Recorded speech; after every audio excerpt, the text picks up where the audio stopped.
contenders all day long. Get to Wings and Rings today, 68th and O, or in Williamsburg Village.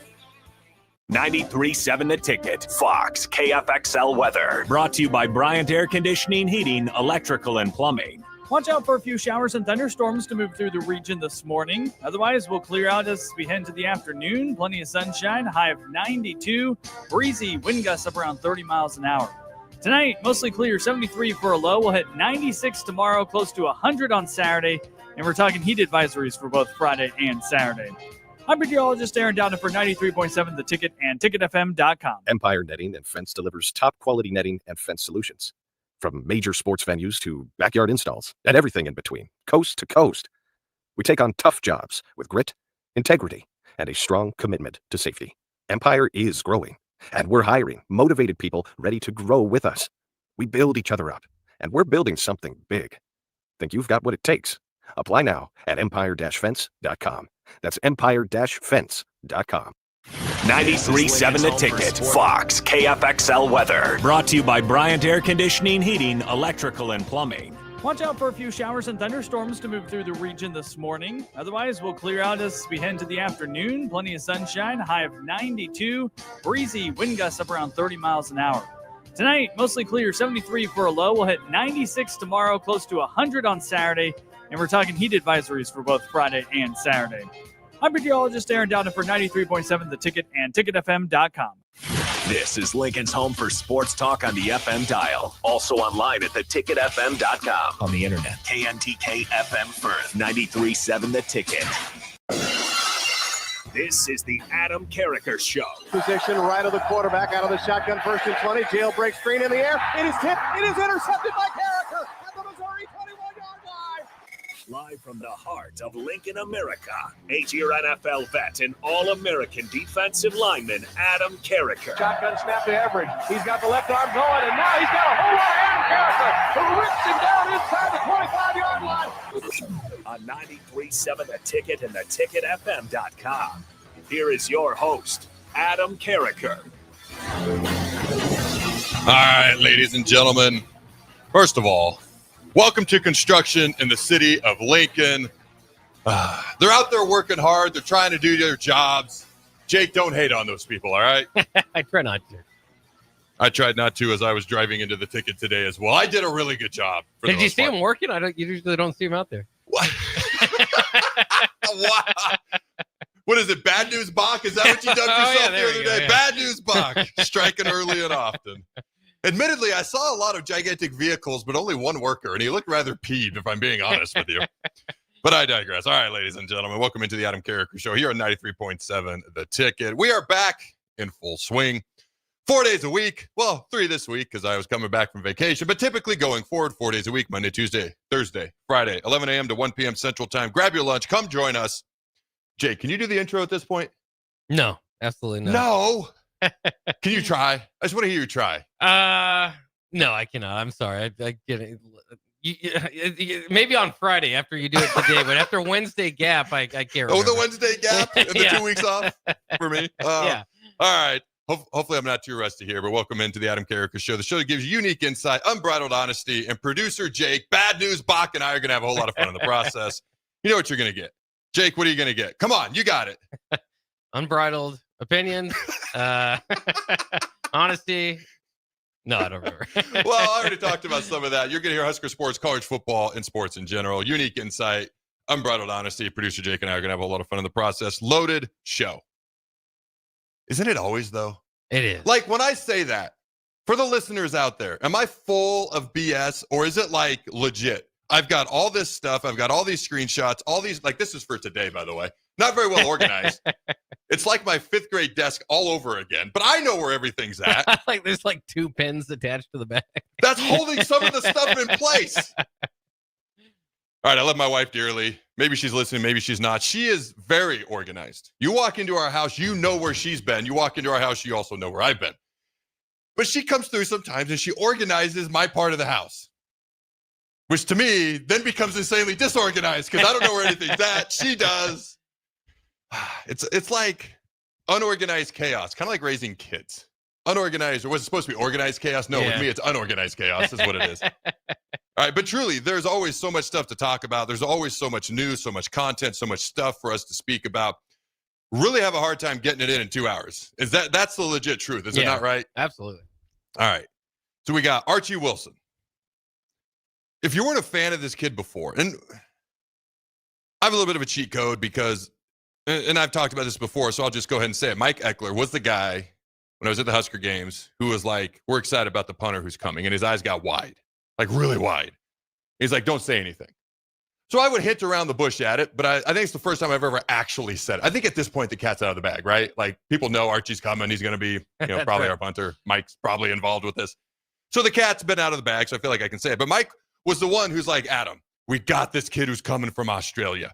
He's like, don't say anything, which is why I didn't. And his eyes were just huge.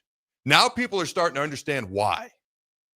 So we're going to play the clip. It's gone viral. It's gone internationally viral, being a guy from Australia. Raw emotion at the podium. How do you not love a guy like this? How do you not love the raw honesty, the raw emotion, the raw passion? People forget. These are still human beings, not names and faces that you can cut, delete, and trade on a video game. I mean, you can do those things, but these are real human beings outside of that thing that goes on your Xbox or PS5. So we got that clip. All right, Mike Eckler talking about Archie Wilson, which is another clip. And then we've got Mike Eckler just being Mike Eckler. I mean, so when you play the Mike Eckler, purely Mike Eckler press conference, what do we dub it? The entertaining press conference clip? Yeah. I'm going to ask you to pause multiple times during the clip, which I don't think I've ever actually had you do before. So we're going to talk about all those things. Also, a list came out recently of the preseason top freshmen in the Big Ten. We have 2 of the top preseason freshmen in the Big Ten, but also who stood out? Who should we expect things from? Who's kind of under the radar? Who hasn't been talked about enough yet? Who's been talked about? So who are some of the top freshmen we expect to make an impact and or at least play a decent amount of time for Nebraska this fall? And Jake, I know you saw this. It came out about 48 hours ago. As you mentioned, we have the Wednesday gap. So it's our first show in 48 hours. One of our best buddies from On3, because Matt Rule believes in a 40-team playoff. That guy, all right, the same guy came out with the top 12 blue bloods in college football. You saw this, I'm sure, right? Yeah. Nebraska's not on the top 12. Yeah. So every blue blood list I've seen for years, every year, it's 8 teams, and it's the same 8 teams. And every year I look to see if Nebraska is still on there. Because at some point, hopefully we start winning, and then I don't have to start looking to see if we're going to stay on there. But at some point, if we don't start winning, people are going to start taking us off. And every year we're still on there. But according Pete Thamel, right? According to him, not only are we not one of the top 8 blue bloods, we're not one of the top 12. So, again, loaded show. Lots of stuff to talk about. Hour 1 of the Adam Carriker Show is sponsored by Hamilton Telecommunications, bringing you the latest in quality technology and communication services since 1901. Learn more about their residential and business services at hamiltontel.com. Again, that's Hamilton Telecommunications. It's hamiltontel.com. You know what dawned on me? Gone for 2 weeks, went on vacation. Never once talked about anything from our vacation or anything that we did. And obviously, we don't spend a ton of time on this. But what kind of prompted that was the shirt I'm wearing today. Okay, so if you can't see it, first of all, my favorite animal is a bald eagle. It just is, ever since I was a kid. Lion number 2, bald eagle number 1. But it's a Patriot at the Worlds of Fun, roller coaster ride at the Worlds of Fun in Kansas City. And I was like, man, first of all, I just like the shirt, so I wore it. And I was like, we didn't even talk about this. So, and we won't spend a ton of time on this. We don't want to bore the folks to death, just a little bit. My parents came in town for a week-long visit. They do that once a year. Kids had a blast. It's always fun to see them come, always sad to see them go because we know probably won't see them again for another year, typically. So that was the first week. A lot of good times. All right. And my parents, they kind of got these games and these card games. You ever heard of a game called Oh Heck card game? Most people haven't. In fact, my son goes, does anybody else on planet Earth play this except the characters? I was like, probably not. But my parents have, that Oh Heck game is something I learned as a kid, that my parents were taught as a kid. And it's something that now my kids, now that grandma and grandpa are gone, they keep wanting to play. So maybe that's something that'll carry on for generations. A silly little card game, but things like that sticking around are kind of cool. And then the last week, we had a couple days of a staycation. I'm a firm believer in a staycation. Because sometimes you go on a vacation and then you need your actual vacation from your vacation. So we took a few days of staycation, and then we didn't do anything crazy this year. We went to New York over Christmas.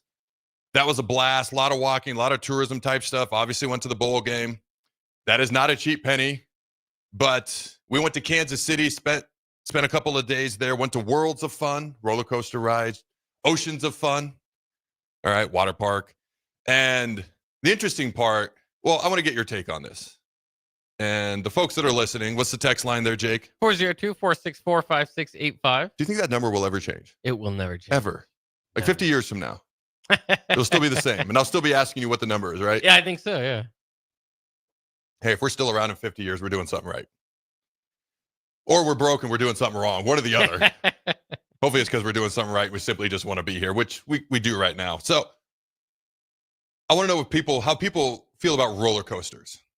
Do people like roller coasters? No, not watching them or watching others. Like, you will go spend a day at a roller coaster park and you enjoy it.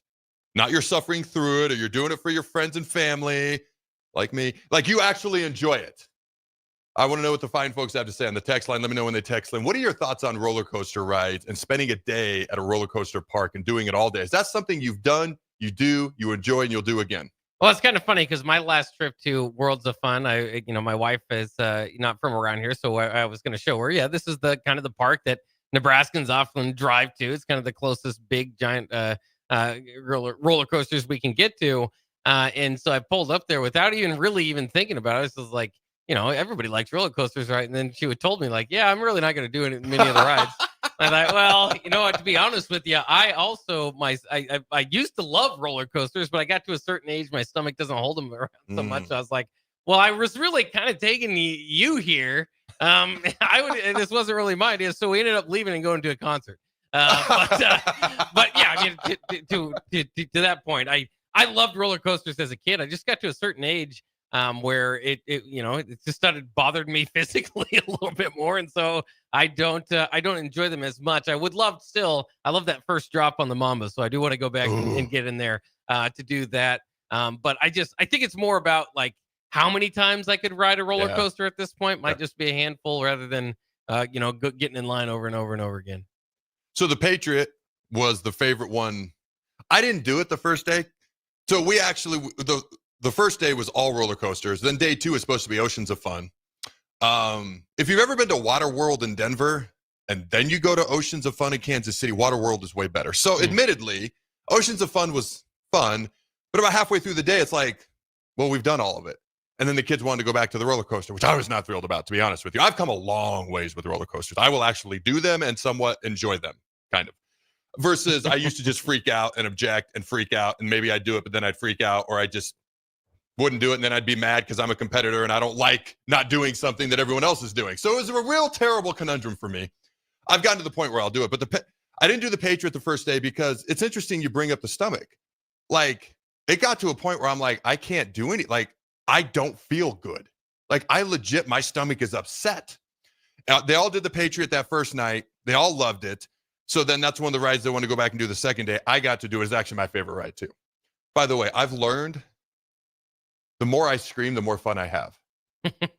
Like, my first ever day on roller coasters, this is all the way back in St. Louis. We're talking like 08, 09. I didn't, I'm fairly quiet at times, which shocks people. You put a microphone in front of me, it just comes out. But outside of that, I can be fairly quiet. I didn't make a peep the whole day. I have learned over time, the more I just scream and yell, the more fun I have. I don't know why. So I screamed my lungs off on the Patriot, and I had a blast. But so this was an interesting trip. Has anybody texted in, by the way? Oh yeah, there's all right, what do we got? A lot of different thoughts here. What do we got? 6696 says nope, it's a waste of time. Horns Down says the Mamba is the best. Agrees with me there. Right. Eric says you reach a point in your life. Well, no, I lost them. I don't know where roller coasters are no longer fun. So there's a great episode of Modern Family where Phil comes to that realization. Dave Braska says not into scary rides or movies. I don't understand how one can like to be scared. Corey says, I used to absolutely love it. As I've aged, I can definitely feel it more, which is a bummer. I remember staying on the Boomerang at Worlds of Fun 7 to 8 times in a row while raining, and there was no one else on the ride. 2086 says, Worlds and Ocean Funds are amazing. The lines are not. And 7826 says, I love riding a roller coaster, but do not like waiting in the long lines. Okay, so admittedly, we did the fast pass.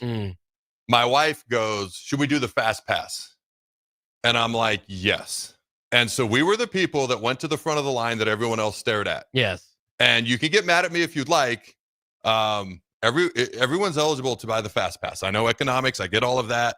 But I was like, I'm not going to ride roller coasters and stand in, it was 97 degrees, by the way. Ooh. I'm not going to stand in 97 degree heat all day just to ride roller coasters. Maybe that, and I actually was like, maybe that's part of it. Because we went from coaster to coaster to coaster. Maybe my stomach didn't get a break. I don't know. I was done by the end of that first day. Like, I'm not riding anymore. The boomerang is the one that ultimately got me. So I don't. You probably have done it, but you do the loop-de-loop. You go all the way to the top, and then it stops, and then you do the whole thing. Oh yeah, backwards. yeah, I like that one. Yeah. So I don't like big drops, but I love corkscrews and I love going upside down. Those are things I actually like. The one roller coaster I didn't do was the Mamba. I was like, my stomach's upset, and those two drops they're ridiculous. I don't feel like dealing with that right now. So maybe next time. Got to give myself something to look forward to for next time, right? That's what I'm going to tell myself so I can feel better. But it was interesting because I had done roller coasters. My wife loves them. She's jumped out of an airplane twice. She just did it for her 40th birthday. I think I talked about it on air here. Like, she loves that type of stuff. She wants to do bungee jumping. My dad looks at her and he's like, why do you jump out of a perfectly good airplane? What is wrong with you? Like, that's his attitude. And I kind of agree with him to a degree. But so she loves it. I've learned to tolerate it. My son had never done it before 2 Decembers ago. His 8th grade football team went down to Florida, played in nationals. So we spent a whole day at SeaWorld and all this different stuff. And he'd never ridden a roller coaster. He wasn't a gigantic fan. He may or may not have passed out on the first 2 rides. We have pictures of him, and he's legit like just out. But he's come a long ways. He's not crazy about that kind of stuff. None of our other kids had ever done it. None. So we're sitting here with 5 people 14 and under, between the ages of 14 and 8, who've never done it. My 14-year-old daughter, every picture we have, my wife is smiling to the gills. I look like I'm taking on an offensive lineman in the middle of Oklahoma drill. I'm so intense. My son does as well. And my 14-year-old daughter, Addison's just having the time of her life, like her mom. Just every single picture. It would have been like the perfect school photo. She's so happy, such a big smile. So the question was the younger 4. How are they going to do? I kind of figured Trinity would be okay. She's the 12-year-old. She tends to be more like her mom, a little bit more adventurous, things of that nature. She loved it. So how about the younger 3? The twins did good. One of the twins tends to like those things more than the other, and that was pretty easy to call. They both did them. In fact, Dakota probably did as many as I did. There was a few I had to sit on, like, my stomach is just not happy. But she did as many as I did, and she's 10. I'm 41. So I don't know what that says about me. The 8-year-old was the one I was concerned about. And what was interesting is we kind of worked our way up. We started small, and then we kind of went to the medium rides, and we thought we were on another medium ride. And then the descent starts. And I'm like, and I'm sitting next to her. Like, we paired off. The twins are together. The older daughters are together. My wife and son are together. And then it's me with the 8-year-old. And I'm like, oh, we're on how do we, because you can't see the whole ride from the line. I'm like, no. I know what this long descent up means. It means there's a sudden drop. And I look at her and she's next to me. She has no idea what's coming. I put my hand like next to her to try to steady her. And the drop hits and we're going. Man, she was not thrilled. She didn't have fun. She was not thrilled. She was not ready. But by the end of the day, she was doing every single roller coaster, including the Mamba. She did the Patriot multiple times. I forget what it's called. My wife would know. There's one where it takes you higher than everything else in the park, and then you circle around. Okay. And that's the other one I didn't do. Again, I got to have something to look forward to next time. Jay. Yeah. My 8-year-old did it, and her biggest complaint when she was done was that we weren't going to do it again. Like, she freaking loved it. So my family is a bunch of roller coaster rock stars.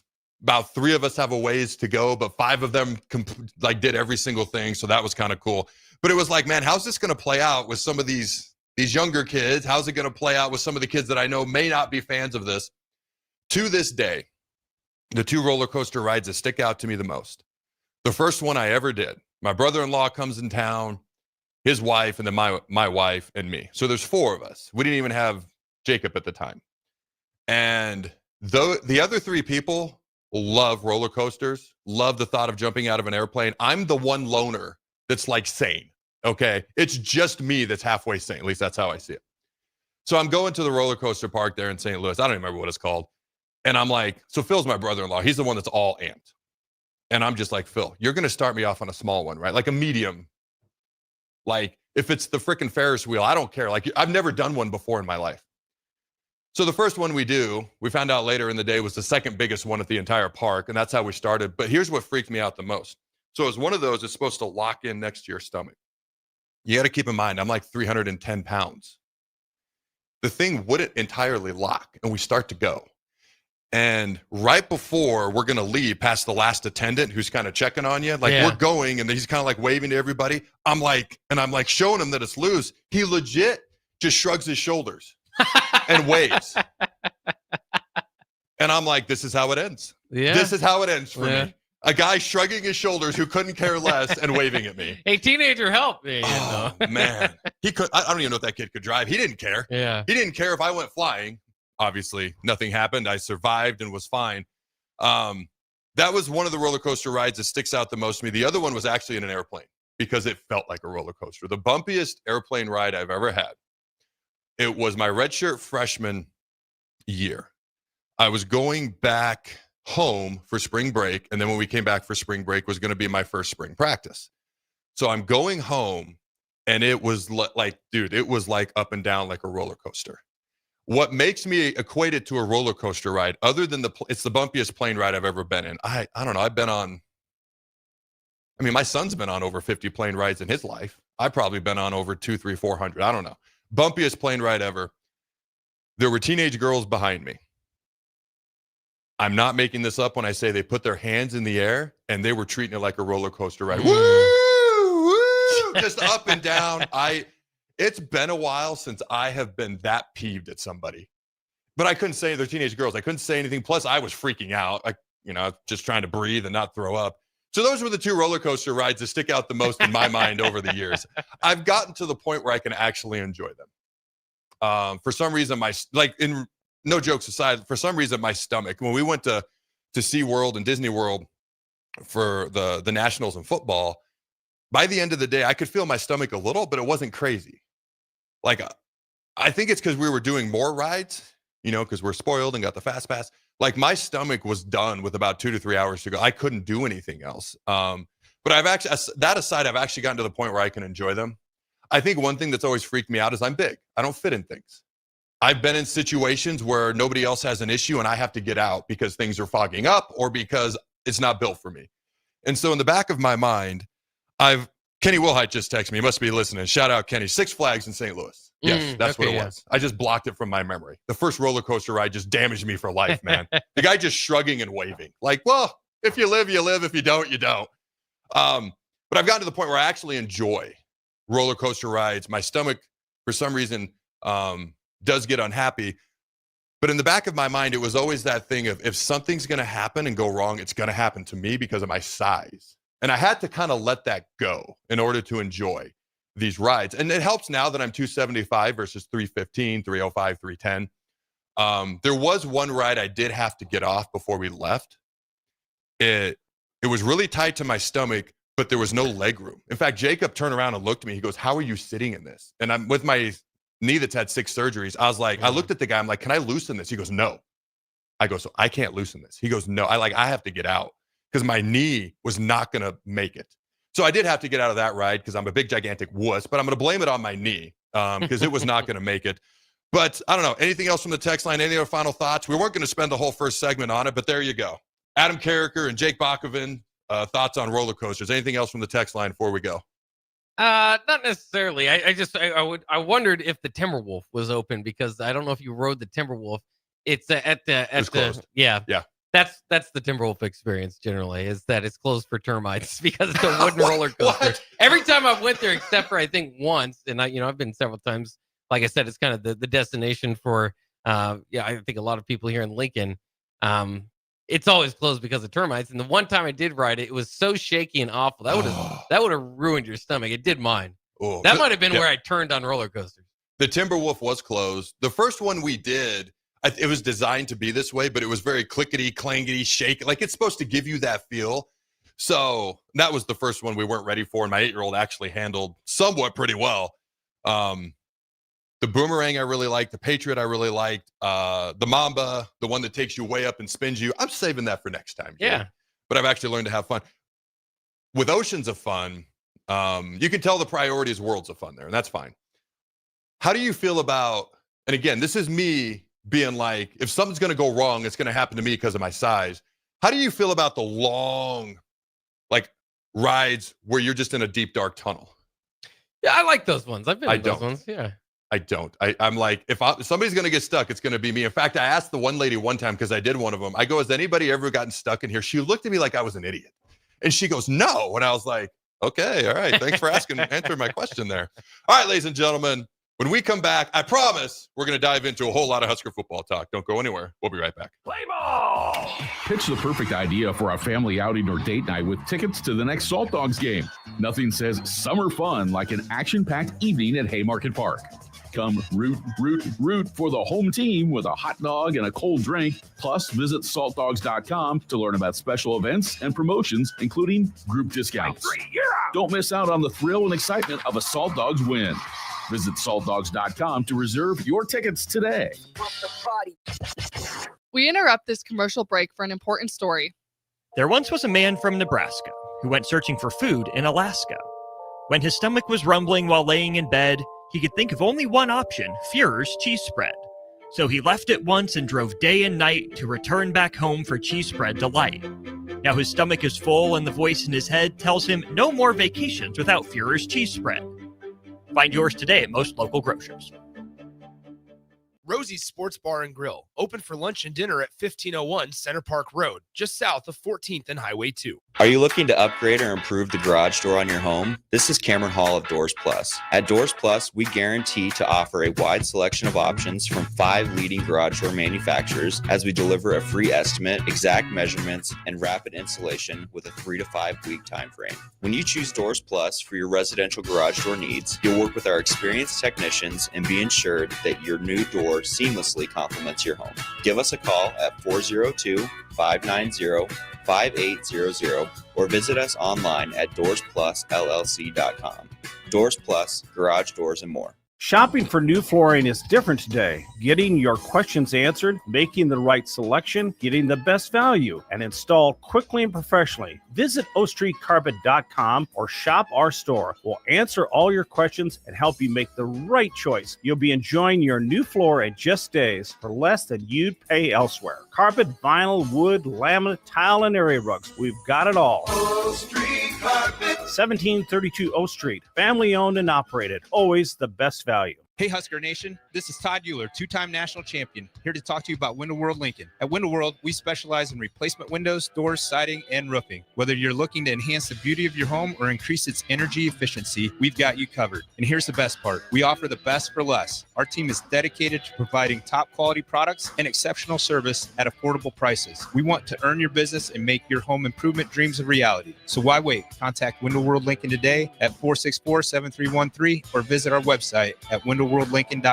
Window World Lincoln, where quality meets affordability. A1 Automotive's second location is now open at 5110 State Hill Drive, just off of Yankee Hill Road. The new location continues to specialize in all makes and models and provides personalized service as they have for 15 years. With the school year here, A1 Automotive reminds you that college students get 10% off any service, and they offer free tire repair with a valid college ID. Schedule your appointment today at a1autolincoln.com and visit their new location in South Lincoln at 5110 State Hill Drive or downtown at 11th and L.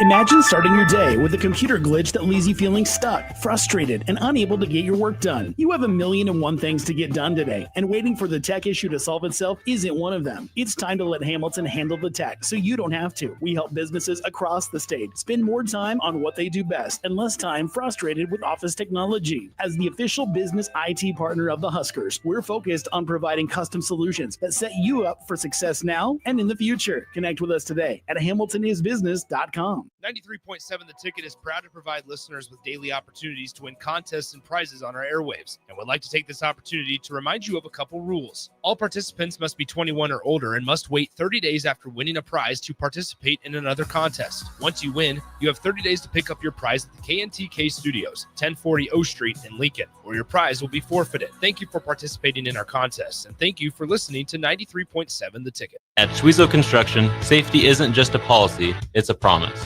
Build with us.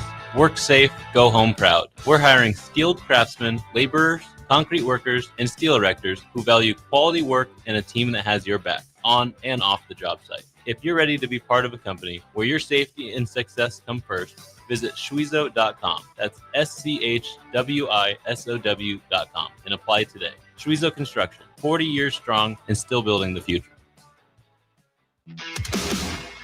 This is the Adam Carriker Show on 93.7 The Ticket and theticketfm.com.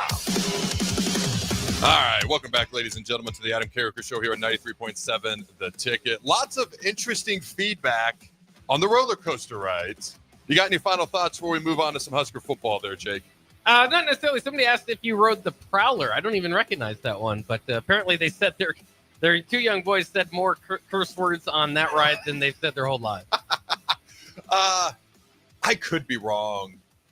I think that's the one I had to get out of. And I tried to demonstrate to you, like, where the angle my knee was bent to. I wasn't going to make. I could be wrong, but I think that's the one I had to get out of. And again, my son turned around and looked at me. He's like, how are you fitting in this? He goes, I barely fit. And I'm like, I can't sit in this. I could be wrong.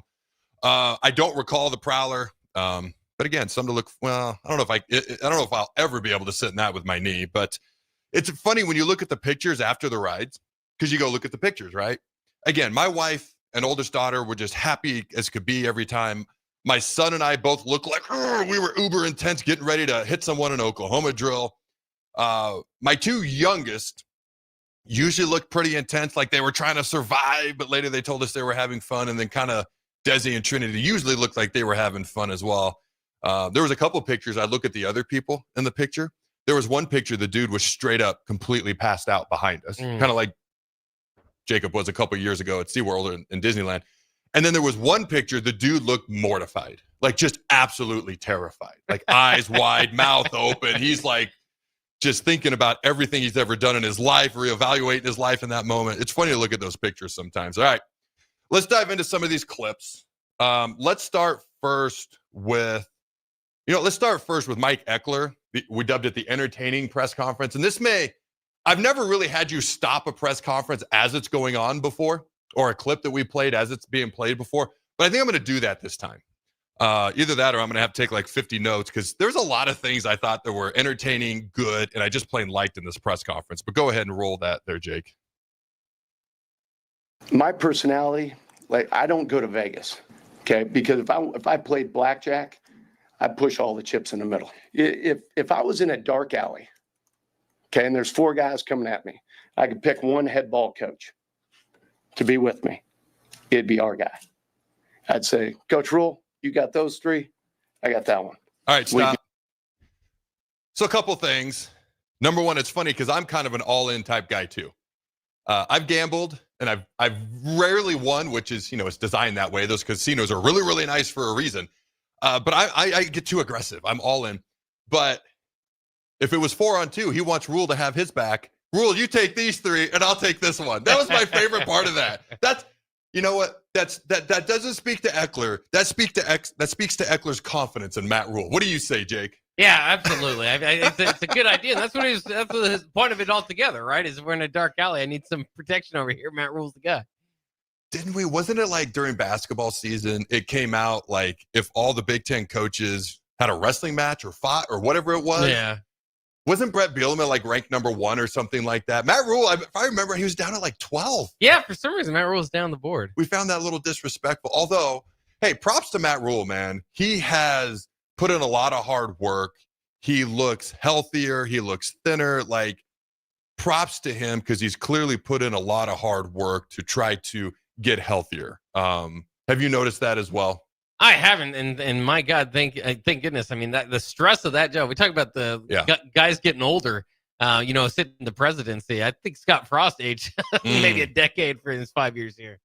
Yeah, so that's very, very cool. I mean, people have pointed this out online, but the NCAA college football video game wasn't too kind to Rule at first. No. They got to make an addendum there if they haven't already. I'm like envisioning like Eckler and Rule taking on 4 guys in a dark alley, and here goes Eckler just body slamming the one dude, and Rule's taking on the 3-on-1. He's got the roundhouse kick to one dude. He's got the uppercut to the other. He's doing what was this called in the Karate Kid, where he puts the hands in the air and he like kicks them. Was it not the crane? Was it? He's like craning the other dude. Sounds about right. Yeah, we'll go with that. That makes sense. All right, go ahead. Proceed to the next part. We'd be just fine. You respect the game by going out and playing your his A off. And that's what he does every day. If we go out and we make a mistake on special teams, I want you to write this. X stinks. All right? It's on me. We're going to go out. We're going to play with their damn hair on fire. You got one play. This is not offense. You don't have 3. You're not guaranteed 3 unless you give the ball away or score, right? It's not defense, same as. You got one shot to go out there. All right, you got one shot. So we'll kind of go back to the beginning of that part of the clip that we played. If the special team doesn't do well, he wants people to write X stinks. What do you think when you hear something like that? Because obviously he doesn't want that written. Nobody wants to talk about something like that, nor do we anticipate it. He's a very good special teams coach. But when you hear him say something like that, I know what I want to say, but you go ahead first. Well, yeah, it's great. It's taking accountability for, everybody out there. And in the job. I mean, I was thinking about this the other day. Unfortunately, I hope we don't have somebody's exact amount of money they're making per year remembered this season, right? Because that's been the problem in the past. Bruce Reed on special teams, especially under Mike Riley. Certainly now tight end coach at Nebraska. There's just over the years with the guys that have obviously the biggest mistakes on the team, we are the biggest Achilles heel on the team. We remember and we identify how much they make, and we use that against them. Hopefully, we don't have to go through that this year. So you said what I was thinking, which is the A word, accountability, not the other one, Jake. Accountability, because when I heard that, I mean, obviously, he doesn't want that written. He doesn't want there to be a reason for that to be written. Nobody wants to talk about that. Nobody wants to write it. People want to talk about a successful special teams. Ja'Cory Barney successful on punt returns, and Archie doing great on the punts, and whoever emerges as our top field goal kicker doing well, and the coverage team's doing well. That's what people want to write. But it's football. Not everything always goes well. And when he said that, I immediately I appreciate that he's going to appreciate accountability. Not everybody's that way. It's hard to be that way. Let's just be honest. There are some coaches who just want certain things written no matter what's going on the field. And to me, that's a lack of accountability and something I'm not crazy about. So, and then the other thing that he mentioned there, which I don't know, have you ever thought about this? Like special teams, like you don't get 3 punt attempts to get a first down, which obviously, you get one. You get one shot at a kickoff return. It's very different than offense and defense in that way. You really get one shot, and then you're probably off the field until the next special teams, unless you're in the mix on offense or defense somehow. Had that ever really occurred to you? What are your thoughts on that? By the way, I love anytime somebody uses the phrase hair on fire. I love that. Yeah, no, it's good to point out, because then, obviously you get a missed snap or something goes wrong on a normal play. It's all right. Well, now it's 2nd and 9. That, it's not helping. But let's just try to make the most out of the drive. You shank a punt. That's it. That's what we're going to write about. When he shanks the punt. So it's kind of interesting in that way that you just get one chance at it. I want to kind of ask you too, real quickly, throughout your time as a football player, how often were the special teams coach, special teams, was that their specialty? Or how often was it kind of a young guy, didn't necessarily want to be a special teams coach for a living, but, was that, kind of working his way up? And because I think that's, you talk about accountability. And when we go back to that, I think that would be easy if you're just kind of using this job to kind of move up. Hopefully you're a coordinator one day, whatever it might be. And there's no problem. I mean, that's part of a lot of the transition for people as they move up. But it would be easy to say, well, this wasn't executed here. That's why this went wrong. Whereas if you're a special teams coach, and this is what Eckler has done for a living, and like focuses in on, obviously the one play thing kind of plays into it. You I think, would be more prone to take the accountability and say, this is on me. This is what I do. This is everything that I work toward. I know the answer in the NFL.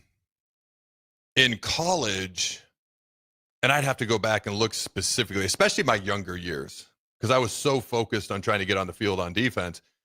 I mean, there were practices when I was on the punt team, and I'm out there, doing the kick step game, the old protection, running down the field with linebackers. I was kind of relieved when they took me off that. Maybe not the right mindset as a young guy just trying to get on the field. But again, I was so focused on defense.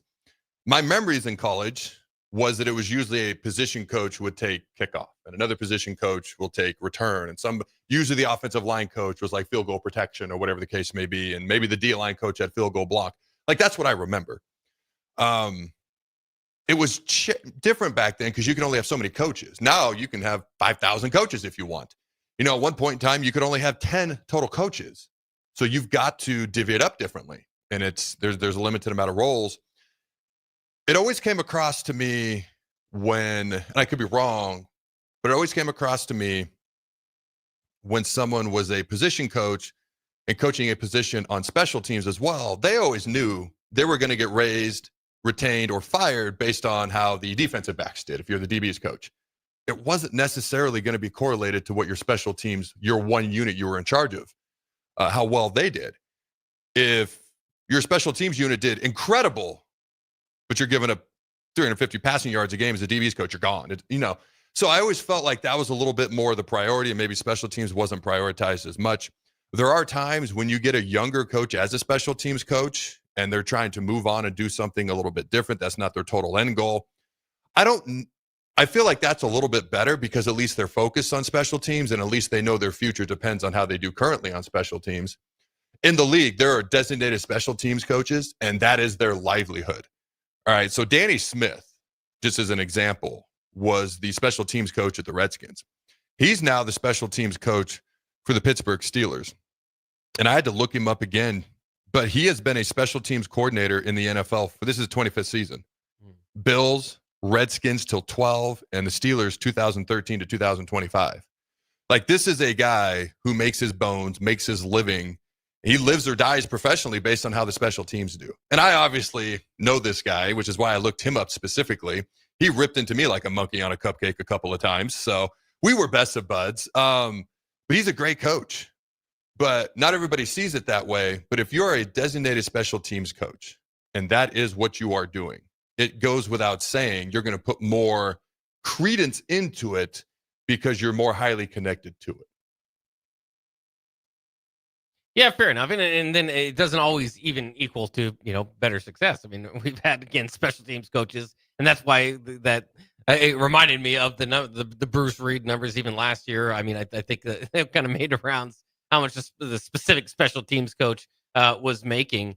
So it doesn't necessarily automatically mean you're going to have success if that's their sole focus, but I do feel a little bit better about it. I do feel better about it as well. I will share one story about Danny, and he's actually one of my favorite coaches I've ever had, which is why I could immediately recall and think of him. I'll never forget the special teams coordinator with the Rams. This wasn't the story I was going to share. I'll go ahead and share this one as well. I got to make it radio friendly. How do I make this radio friendly? I first get there. I'm a rookie. I haven't played a game yet. I think it's mini camp in the summer, actually. And he's like trying to empower me with life lessons. He had been in the NFL for over 30 years. And he's talking to me about like marriage because, I just got married to my wife at that point. And he's like, you need to develop a relationship with your wife. You need to be friends because this isn't going to work. That's not always going to work. He points to, he's like, that's not always going to work. Like, you need to have something beyond and you need to be legit friends with your wife. And then he's like giving me league advice. I tried to be as vague as I could. Maybe it clicked with people. Maybe it didn't. That's okay. But with Danny going to the Redskins, I remember a particular practice. We were indoors because we didn't have an indoor facility when I first got there. In fact, anytime we needed to do anything indoors, we went to the local gym and we do a walkthrough on the basketball court. That's how we're getting ready to play in the playoffs. My first year there. We're getting ready to play the Dallas Cowboys, Week 17, Sunday Night Football, Robert's rookie year. The winner is the NFC, the champions of our division, NFC East champs. And we're getting ready for that game walking through on a basketball court. Now, by that point in the season, a lot of times you do more walkthroughs and practices because you're so beat up. But I'm like, this was crazy. So I think it was one of our first practices in the indoor bubble that they built. And so that we know we're getting ready to do a 2-minute period. we know Shanahan's not going to tell us when. He's just going to say 2-minute offense has to sprint out. We have to sprint out. We got to be ready to go. And so it could be now, it could be 10 minutes, 15 minutes from now. We got to be ready. And so like the defense is meeting, and we're meeting with Jim Haslett, the D coordinator. We're trying to get ready for whatever they're going to throw at us. And it's Robert. So we're talking about RPOs and boots and waggles. Don't let him get out on the edge. Don't get sucked up if you're a DB. He'll beat you over the top to Santana Moss and Chris Cooley and all these guys. And then all of a sudden, Danny's in my face yelling and screaming at me. And I have no idea what for. I was on the field goal protection team at that point in time. He had called out field goal protection. I had no idea because I was listening to Haz. I was ready for the 2-minute. We had already done field goal protection for one thing, but this was 30 seconds left in the game. You got to practice running out. You don't have the warning. You got to be ready. And of course, I was not ready. Oh, dude, when I think of the time you ripped into me like a monkey on a cupcake, it was that time. And I did not respond well because it was in front of a lot of people. And I was like, I'm a lot bigger than you. You better remember that. And he's like yelled. He didn't care, man. It was, how do I put this? It was a fun interaction. I'll use that F word. It was a fun interaction. All right. Are we even halfway through that clip yet? We're about 2/3. All right, we're 2/3 of the way. When we come back after a short break, we'll finish the clip. Don't go anywhere. We'll be right back. Hey, Husker Nation. This is Todd Euler, 2-time national champion, here to talk to you about Window World Lincoln. At Window World, we specialize in replacement windows, doors, siding, and roofing. Whether you're looking to enhance the beauty of your home or increase its energy efficiency, we've got you covered. And here's the best part. We offer the best for less. Our team is dedicated to providing top quality products and exceptional service at affordable prices. We want to earn your business and make your home improvement dreams a reality. So why wait? Contact Window World Lincoln today at 464-7313 or visit our website at windowworldlincoln.com. Window World Lincoln, where quality meets affordability. Shopping for new flooring is different today. Getting your questions answered, making the right selection, getting the best value, and installed quickly and professionally. Visit ostreetcarpet.com or shop our store. We'll answer all your questions and help you make the right choice. You'll be enjoying your new floor in just days for less than you'd pay elsewhere. Carpet, vinyl, wood, laminate, tile, and area rugs. We've got it all. O Street Carpet. 1732 O Street. Family owned and operated. Always the best value. Attention all Wings fans, Buffalo Wings and Rings has daily specials that will make you want to stop in on all days of the week. Kids eat free on Mondays, and on Tuesdays enjoy 40% off boneless or traditional wings at a price that makes the whole family happy. And come back on Wednesdays for $1.39 chicken tenders all day long. Get to Wings and Rings today, 68th and O or in Williamsburg Village. 93.7 The Ticket is proud to provide listeners with daily opportunities to win contests and prizes on our airwaves, and would like to take this opportunity to remind you of a couple rules. All participants must be 21 or older and must wait 30 days after winning a prize to participate in another contest. Once you win, you have 30 days to pick up your prize at the KNTK Studios, 1040 O Street in Lincoln, or your prize will be forfeited. Thank you for participating in our contests, and thank you for listening to 93.7 The Ticket. Are you looking for an exciting new way to put your skills to work? Explore new career options in the fintech industry at Currency, a Sandhills global company.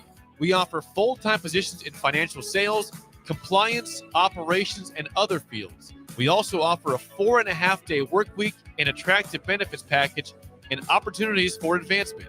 Put your motivation to work and grow with us at Currency. Visit gocurrency.com/careers to learn more. A1 Automotive's second location is now open at 5110 State Hill Drive, just off of Yankee Hill Road. The new location continues to specialize in all makes and models and provides personalized service as they have for 15 years. With the school year here, A1 Automotive reminds you that college students get 10% off any service, and they offer free tire repair with a valid college ID. Schedule your appointment today at a1autolincoln.com and visit their new location in South Lincoln at 5110 State Hill Drive or downtown at 11th and L. Grandma and Grandpa, Mom and Dad, then the kids, and now the grandkids. Judson Irrigation has provided lawn sprinkler system design, installation, repair, and service to 4 generations. They're just like members of the family. Loyalty, trust, service. It's what you deserve and expect from Judson Irrigation. Keep summer green. Call Judson Irrigation 402-420-6277 or judsonirrigation.com. Empire Netting and Fence delivers top-quality netting and fence solutions. From major sports venues to backyard installs and everything in between, coast to coast. We take on tough jobs with grit, integrity, and a strong commitment to safety. Empire is growing, and we're hiring motivated people ready to grow with us. We build each other up, and we're building something big. Think you've got what it takes? Apply now at empire-fence.com. That's empire-fence.com. At Schwezo Construction, safety isn't just a policy, it's a promise. Build with us. Work safe, go home proud. We're hiring skilled craftsmen, laborers, concrete workers, and steel erectors who value quality work and a team that has your back, on and off the job site. If you're ready to be part of a company where your safety and success come first, visit Schwezo.com. That's SCHWISOW.com and apply today. Schwezo Construction, 40 years strong and still building the future. Hi, Sean Callahan here of HuskerOnline.com, inviting you to join us here on 93.7 The Ticket every Saturday morning now. In our new time, we're on from 8 to 9 with the weekly Husker Online radio show. We'll give you the latest in recruiting. We'll talk about what's going on with both football, basketball, and we'll probably share a few stories from the inside. It's every Saturday morning right here on 93.7 The Ticket. It's the Husker Online radio show from 8 to 9 a.m. This is the Adam Carriker Show on 93.7 The Ticket and theticketfm.com. Boom! Welcome back, ladies and gentlemen, to the Adam Carriker Show here on 93.7 The Ticket. All right, let's get to the last third of that Mike Eckler clip. Kick a field goal. And there's 33, 33, 34. That's what we preach. 33% is on the snap. 33% is on the hold. 34% is on the kick. You can't really get to the 34 if the other 66 is not in line, right? So everybody's got a job to do. And if that job is not done well, I won't point a finger, I'll point a thumb. So again, at the end of the year, when we look up, we're all going to be smiling. But we're not going to ride a damn wave around here. And there's no curse. Only curse I know is we freaking making game-winning field goals where I've been. Is that the end of it? No, there's actually more. I didn't realize it. Well, I pointed at you because I was thinking about, okay. So number one, again, the accountability. Don't point fingers, point thumbs. I just became even more of a fan of Mike Eckler. I have a hard time just in general. I mean, we talk about coaching and coaches and players, and because that's what we do. We analyze sports here. We talk about sports. We love sports. We love the Huskers. I have a hard time with people who want to point fingers instead of thumbs. So I just gained even more respect for Mike Eckler. All right. If there's folks who just want a particular narrative out there rather than appreciate the truth being spoken or can at least understand it, hey, we're going to see things differently. So I like Mike Eckler even more. Pip Maris. You know what that is? Pip Maris. Order of operations. Does that help you? Oh, yeah, I know that. Please excuse my dear Aunt Sally. Did I say that wrong? Maybe it's not Pip Maris. Anyways, please excuse my dear Aunt Sally. The order of operations. I talked about this last year because our snap would struggle. Our protection wasn't always the best, which affected our field goal kicks and our field goal. Actually, John Hull, what did he make, like 8, 9 in a row at one point? I mean, he was a huge part of the reason we were in that game at Ohio State. He made a lot of long field goals. But please excuse my dear Aunt Sally. It's just like math when we were in school. It's the order of operations. If the snap isn't great, you're going to have issues. Brought in FCS All-American Kevin Galick. The protection. I mean, you don't have to have a bunch of All-Americans to be good at field goal protection. You just got to be sound and solid and on the same page. Again, I was on field goal protection teams. I was a quarterback growing up. I blocked one practice in my life. It was in 7th grade when the coach got pissed at me and made me go to left guard. He's like, Adam, if you ain't going to make the reads at quarterback, you're going to go block. Other than that, I've never really blocked a day in my life. I played tight end for a couple plays in high school. Caught a 2-point conversion. I did pancake one kid I really didn't like in a game, and that was extra enjoyable. My dad noticed it too. He talked about it afterwards. He ended up playing for the University of Washington, but it's about, I love the way he put that, 33, 33, 34. It's got to start with a good snap. Got to have solid protection. You don't have those, the kick is doomed from the beginning. I don't want to say doomed, but your odds of making it go way down. And then it's on the kick. And talking about making clutch kicks in clutch situations and having that expectancy. Okay, the first one's harder to do, but once you do that, you kind of build things, and it can snowball in a positive effect, just like it can snowball the other way if you start to lose a belief. Those are my biggest takeaways from that. What'd you have before we finish the rest of his clip there? Yeah, we could just jump to it. Sorry, I was trying to look up something on the text line here. No, go ahead. Yeah, jump back to Coach Eck. How have you tried to communicate that mentality that you just talked about when maybe special teams has not had the most success here lately? I don't use that word. Try. WTH? Pause. I thought Archie told you that.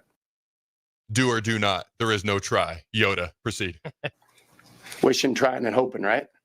We don't use those words. What we do, right? We're grown men. What we do, right, is we work every single day. A punt returner is truly like a fart in a skillet. I mean, that guy's just. So I love that. Jake, can you explain to me what that means? Not necessarily. I mean, he does a good job of explaining it, but okay. I heard that and I'm like, I don't know what that means, but proceed. Go ahead. Roll the rest of the clip. I mean, that guy's just, he's gone, He's one cut, make you miss. Kickoff return. There you go. It goes back to Days of Thunder, where he's going around the corner and there's the wreck in front of him and all he sees is smoke. Remember that scene? And, his pit man saying, drop the hammer. You got to be able to run through the smoke. You got to drop the hammer and run through the damn smoke on kickoff return. Is that the end of it? That's the end of it. That's what I thought so. Running through the smoke like a fart in a skillet. So Eckler works out a lot. In fact, he did the bench press competition at the Husker games. You think he's got a future in WWE maybe if he wanted? Promotion? Yeah, as a manager or something. Dude, I love the way he looks at things. I love the way he approaches things. I'm one of those guys that I learned early on. It's not what you say, it's how you say it. I love the way that he says things. Like, I truly do. We dubbed this the entertaining press conference because it's highly entertaining. But if you go beyond that, there's a lot of substance to what he's saying and how he phrases things. All right. I could talk a lot more about this, but I think I've given my general thoughts on this, dissected a little bit. You got anything before we head to break? I just don't know. I don't understand why it's got to be in a skillet. What would you prefer it be in? Dutch oven under the blankets? I Is don't that what know. you prefer? I've never associated anybody farting into a skillet, so I don't understand why that's the place for it. But. That's what makes this so great. So he does explain it. I think he says whoosh or something like that. Yeah, I think that's I get the that part of it. I just don't understand the skillet part. I don't know, Jake. You're overthinking it. You know what a Dutch oven is? We better get a break. All right, don't go anywhere, ladies and gentlemen. Hour 2 of the Out of Carriker Show when we come back. Imagine starting your day with a computer glitch that leaves you feeling stuck, frustrated, and unable to get your work done. You have 1,000,001 things to get done today, and waiting for the tech issue to solve itself isn't one of them. It's time to let Hamilton handle the tech so you don't have to. We help businesses across the state spend more time on what they do best and less time frustrated with office technology. As the official business IT partner of the Huskers, we're focused on providing custom solutions that set you up for success now and in the future. Connect with us today at hamiltonisbusiness.com. Grandma and Grandpa, Mom and Dad, then the kids, and now the grandkids.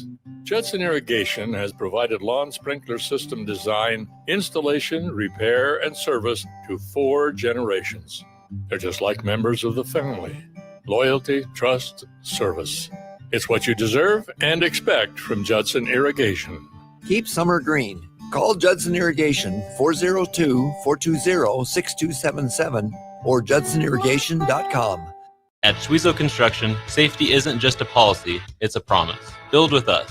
Work safe, go home proud. We're hiring skilled craftsmen, laborers, concrete workers, and steel erectors who value quality work and a team that has your back, on and off the job site. If you're ready to be part of a company where your safety and success come first, visit Schwezo.com. That's SCHWISOW.com and apply today. Schwezo Construction, 40 years strong and still building the future. Midwest Bank is proud to serve Nebraska communities for over 70 years. We're a community bank making local decisions, supporting community organizations, and helping businesses succeed with 10 locations throughout the state, from Wisner to Deschler, Norfolk to York, and right here in Lincoln too. Whether you're opening a checking account, buying your first home, in need of an ag loan, or in search of cash management services for your business, we're here for you. Your community, your bank, Midwest Bank. Find out more at midwest.bank. Member FDIC. Nebraska football opens their season on Thursday, August 28th in Kansas City, and you can be a part of the best pregame tailgate party with Blur Events, live from Kauffman Stadium, home of the Royals. Doors open 4 hours before kickoff with a live DJ promoting interactive competitions and giveaways, tailgate games like cornhole, flip cup, and beer pong, access to ballpark concessions, and available air conditioning. Book your tickets today at blurevents.com/Kansas City and hang with 93.7 The Ticket on the scene prior to Nebraska versus Cincinnati on August 28th. Are you looking for an exciting new way to put your skills to work? Explore new career options in the fintech industry at Currency, a Sandhills global company.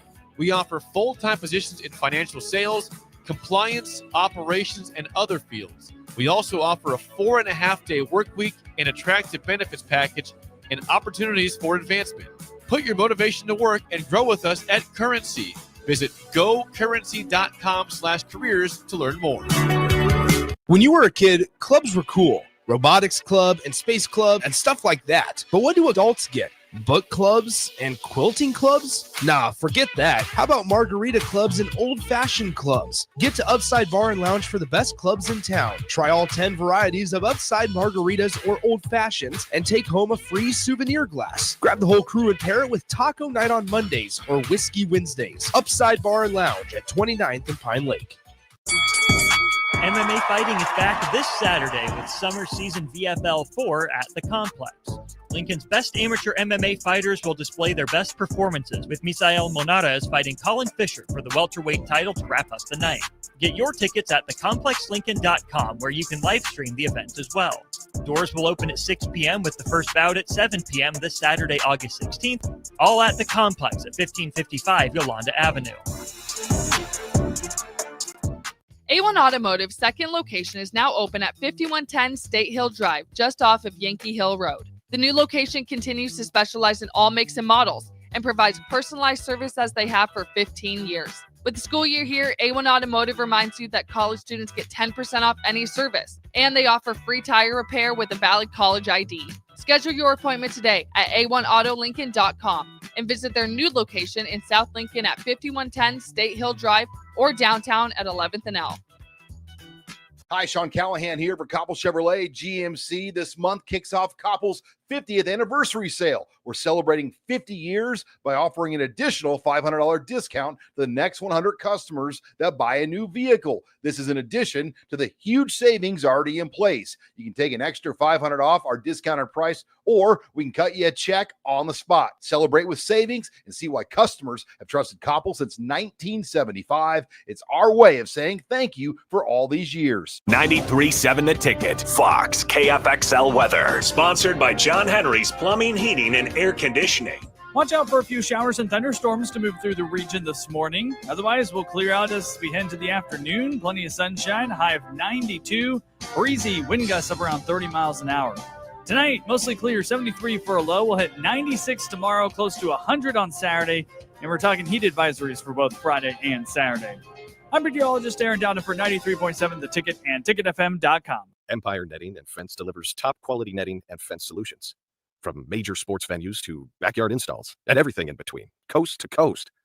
We take on tough jobs with grit, integrity, and a strong commitment to safety. Empire is growing, and we're hiring motivated people ready to grow with us. We build each other up, and we're building something big. Think you've got what it takes? Apply now at empire-fence.com. That's empire-fence.com. This is Lincoln's home for sports talk on the FM dial. Also online at theticketfm.com. On the internet, KNTK FM Firth, 93.7 The Ticket.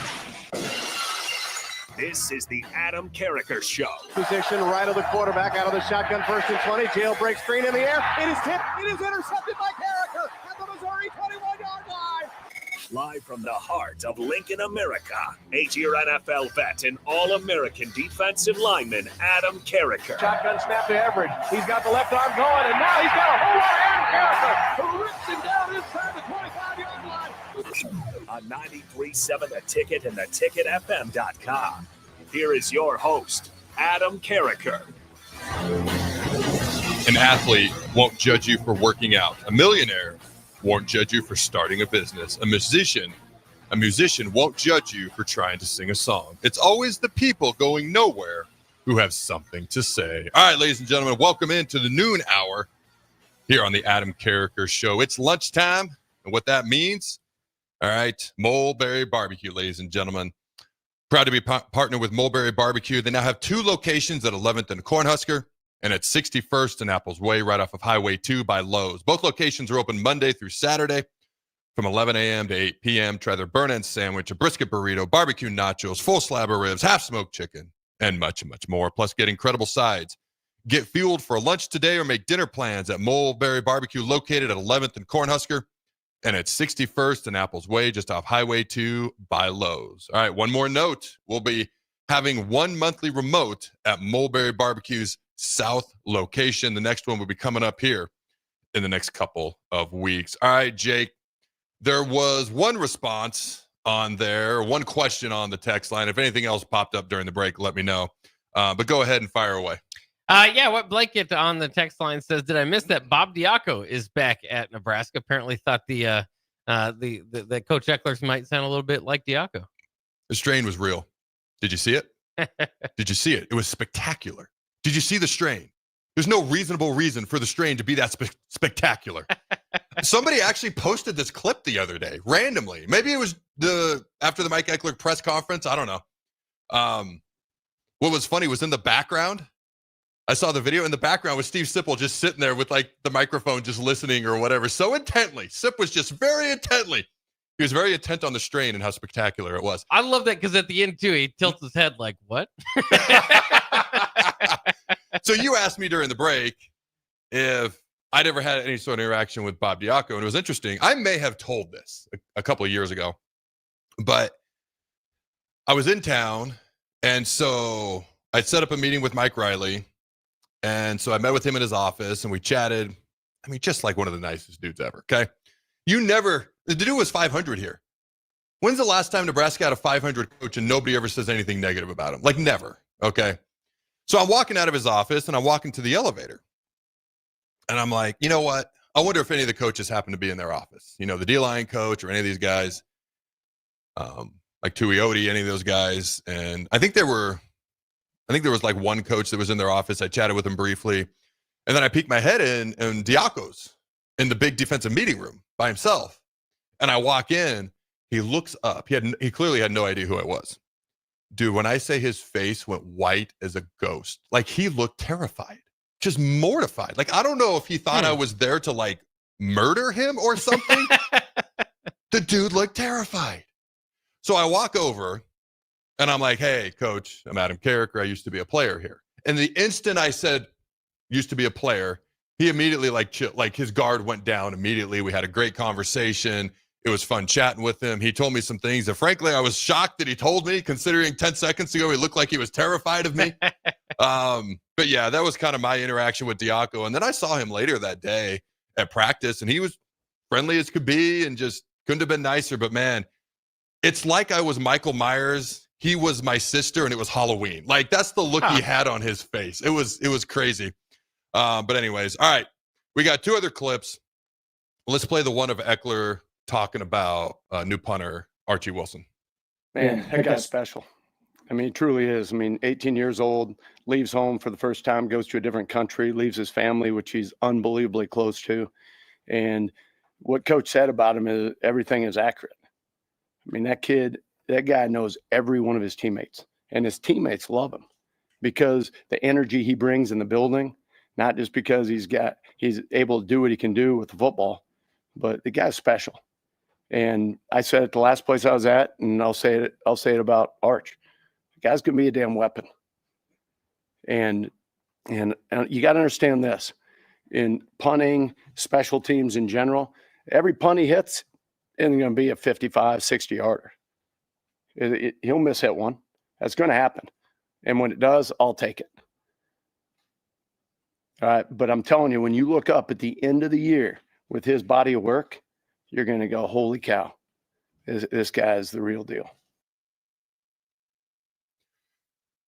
Man, that's some high praise for a freshman, 18-year-old, I believe he just turned 19 or going to turn 19 soon. What are your thoughts on that? Yeah, and obviously hasn't played a down of college football. I mean, or down of football in general. So it's interesting. I love it. I mean, I this whole thing is so fascinating to me because I think that Nebraska might be better off kind of keeping more of this a secret and surprising people with their punting style and all that. But I absolutely love it. Obviously, this is if you've kind of followed along and like you're kind of explaining earlier, this was the guy that they had in mind when they hired Eckler. Eckler was going to bring him to wherever he was going to be, and so he targeted this guy. Of course, the whole Jack McAllister thing there in the middle, going from and Buschini was a good punter, and maybe the least of Nebraska's special teams problems last year. So kind of that being considered, but it just I love that you can say that my punter is going to be a weapon. It's kind of interesting talking with DP, and he was kind of going through, well, I'd rather have, my left guard than my punter. I'd rather have my rusher than my punter. And obviously he's speaking to the point where it'd be great if by the end of the year your punter had like 12 punts because then you're not utilizing it all that much. But to have that's again the kind of the focus on not just, we can get a guy to punt it, and whether he punts it 42 or 45 yards, it'll be about the same. We can get going from there. Is to view it as that he can be a weapon beyond just what you ask your everyday punter to be. So I absolutely love it. I've always been a big fan of kickers and punters. I think part of that is growing up watching Nebraska football. They at times have had some very good weapons in back there at punter and kicker. I love it too, and it's funny because you mentioned what DP said. I'd rather my left guard than my punter. Well, yeah. I mean, I hope he hardly ever gets a chance to punt. That would be phenomenal. He's going to get chances to punt. He's going to get opportunities to punt. And like Eckler said, he's not going to nail them all for 40, 50, 60 yards. Okay. And a lot of it's going to be the rugby style, well, most of it, the rugby style directional kicks. And like the other day in practice, I mean, he had a punt with his left leg where he pinned the ball. It would have been the opponent, would have gotten the ball at the 9-yard line inside the 10. Like, it's going to be a lot more about directional rugby style punting, allowing the coverage to get down there, not allowing big returns. And the net punting is going to be the ultimate goal. If you punt the ball 60 yards, but they return at 30, you've only netted 30. That's not very good. I'd rather punt at 45, they return at 3, and you net 42, something like that. You know what I mean? He obviously can kick. He can kick with both legs. I think Rule has put it out there on purpose. He can throw. He can run. We might fake it, people. You better be ready. Which then makes it harder for them to try to block the punt, which then puts them a little bit more on guard when it comes to a return. And you might see more defenses staying on the field if we're near midfield because basically punt safe. Your defense just stays. You usually drop a safety or a corner, or maybe you bring a wide receiver in as your returner, but it becomes punt safe. I'm going to tell you right now, when the defense is on the field and punt safe, you're not going to get great returns. Guys like me are not used to blocking on a punt return team. We can give all the effort we want. We're just not that good at it. We don't do it a ton. I was about to make a Shaq shooting free throw joke, but I won't. He's still better than I am, probably. Although maybe not. I don't know. How about you? Are you better at shooting free throws than Shaq, Jake? I would assume so. Not according to what happened at the Nebraska State games, though, Jake. I'm just saying. This last week I've been shooting well, so I'm back. My confidence is back. All right, I like it. So I like it because I looked in Eckler's eyes when he made the comments to me last spring, and it was real. Sometimes when coaches say things, is it coach speak? Are they just trying to hype players up? Are they trying to send a positive message to their team?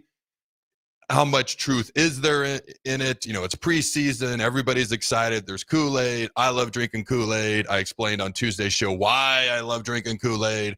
But you also try to be realistic. Like, this feels very genuine to me. And it feels like, hey, if it goes wrong, it's on me.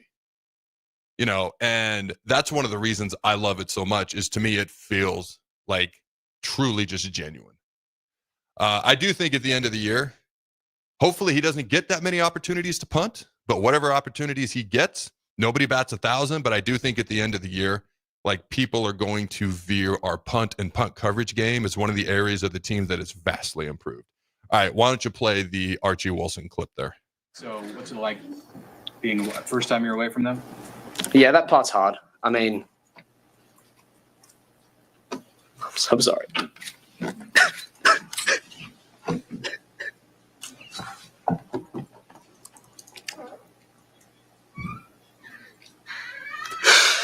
I love them a lot. Yeah, I've got two little brothers and a mum and dad, and yeah, that's the tough part about being here. I love them a lot and I miss them, but it's I mean, they know this is what's best for me, and it's good. I can still talk to them plenty over the phone, and they're coming here to see the first few games, so I'm looking forward to that. Cool. Thanks, guys. Great meeting you all. So this has gone viral, internationally viral, especially where he's from Australia at this point. What was your reaction when you first saw and heard this, Jake? Well, it's very interesting. Like you said, it's emotional, kind of pouring his heart out there. I think it did. It just kind of brought back into kind of humanizing what we asked some of these kids to do, particularly, I don't know, a lot of people have gone, across country and places they're unfamiliar with. But to go across the world and do that might be a bigger step. And so, it obviously there's more distance in between them. Yes, the advances in technology, you can FaceTime and all that, which is nice. But it just kind of reminds you that not only is he moving all the way across the world, it's his first time moving out. He's a young man, kind of used to being at home, and now being asked to basically, and the way that he's kind of being propped up to kind of help save Nebraska's special teams. So there's a lot that we kind of ask out of these kids, and I think it was just kind of one of those humanizing the players once again. Yeah, I think it just reminds people like, hey, these are real human beings, not just names and faces that you can cut, delete, trade on a video game now that video game is back. But I know what it's like. So I was born in Hastings. When I was 3, my dad's job took him up to the state of Washington. So I grew up in the state of Washington. As you can imagine, we'd make it back to Nebraska, but not a lot, maybe once every other year. So I never really truly got to know my grandparents or aunts, uncles, cousins. My whole dad's side of the family, my mom's side of the family grew up in Montana. Like, I grew up pretty much as an only child in the state of Washington. And that's pretty much what I knew. Rooting halfway across the country for Nebraska. Wanted to talk Nebraska football. Nobody else gave a crap. So that's one of the reasons I love doing a show like this, is people actually want to talk Nebraska football. But up there, it wasn't a main thing. Although there's more Husker fans everywhere than you would possibly imagine. I would say Huskers, Cowboys, Packers, Lakers, those are Yankees, Red Sox. Those are probably the top 6 teams that I see across the country. How mad were you going to be if I left off the Red Sox but said Yankees? Jake is a Red Sox fan, for those who don't know.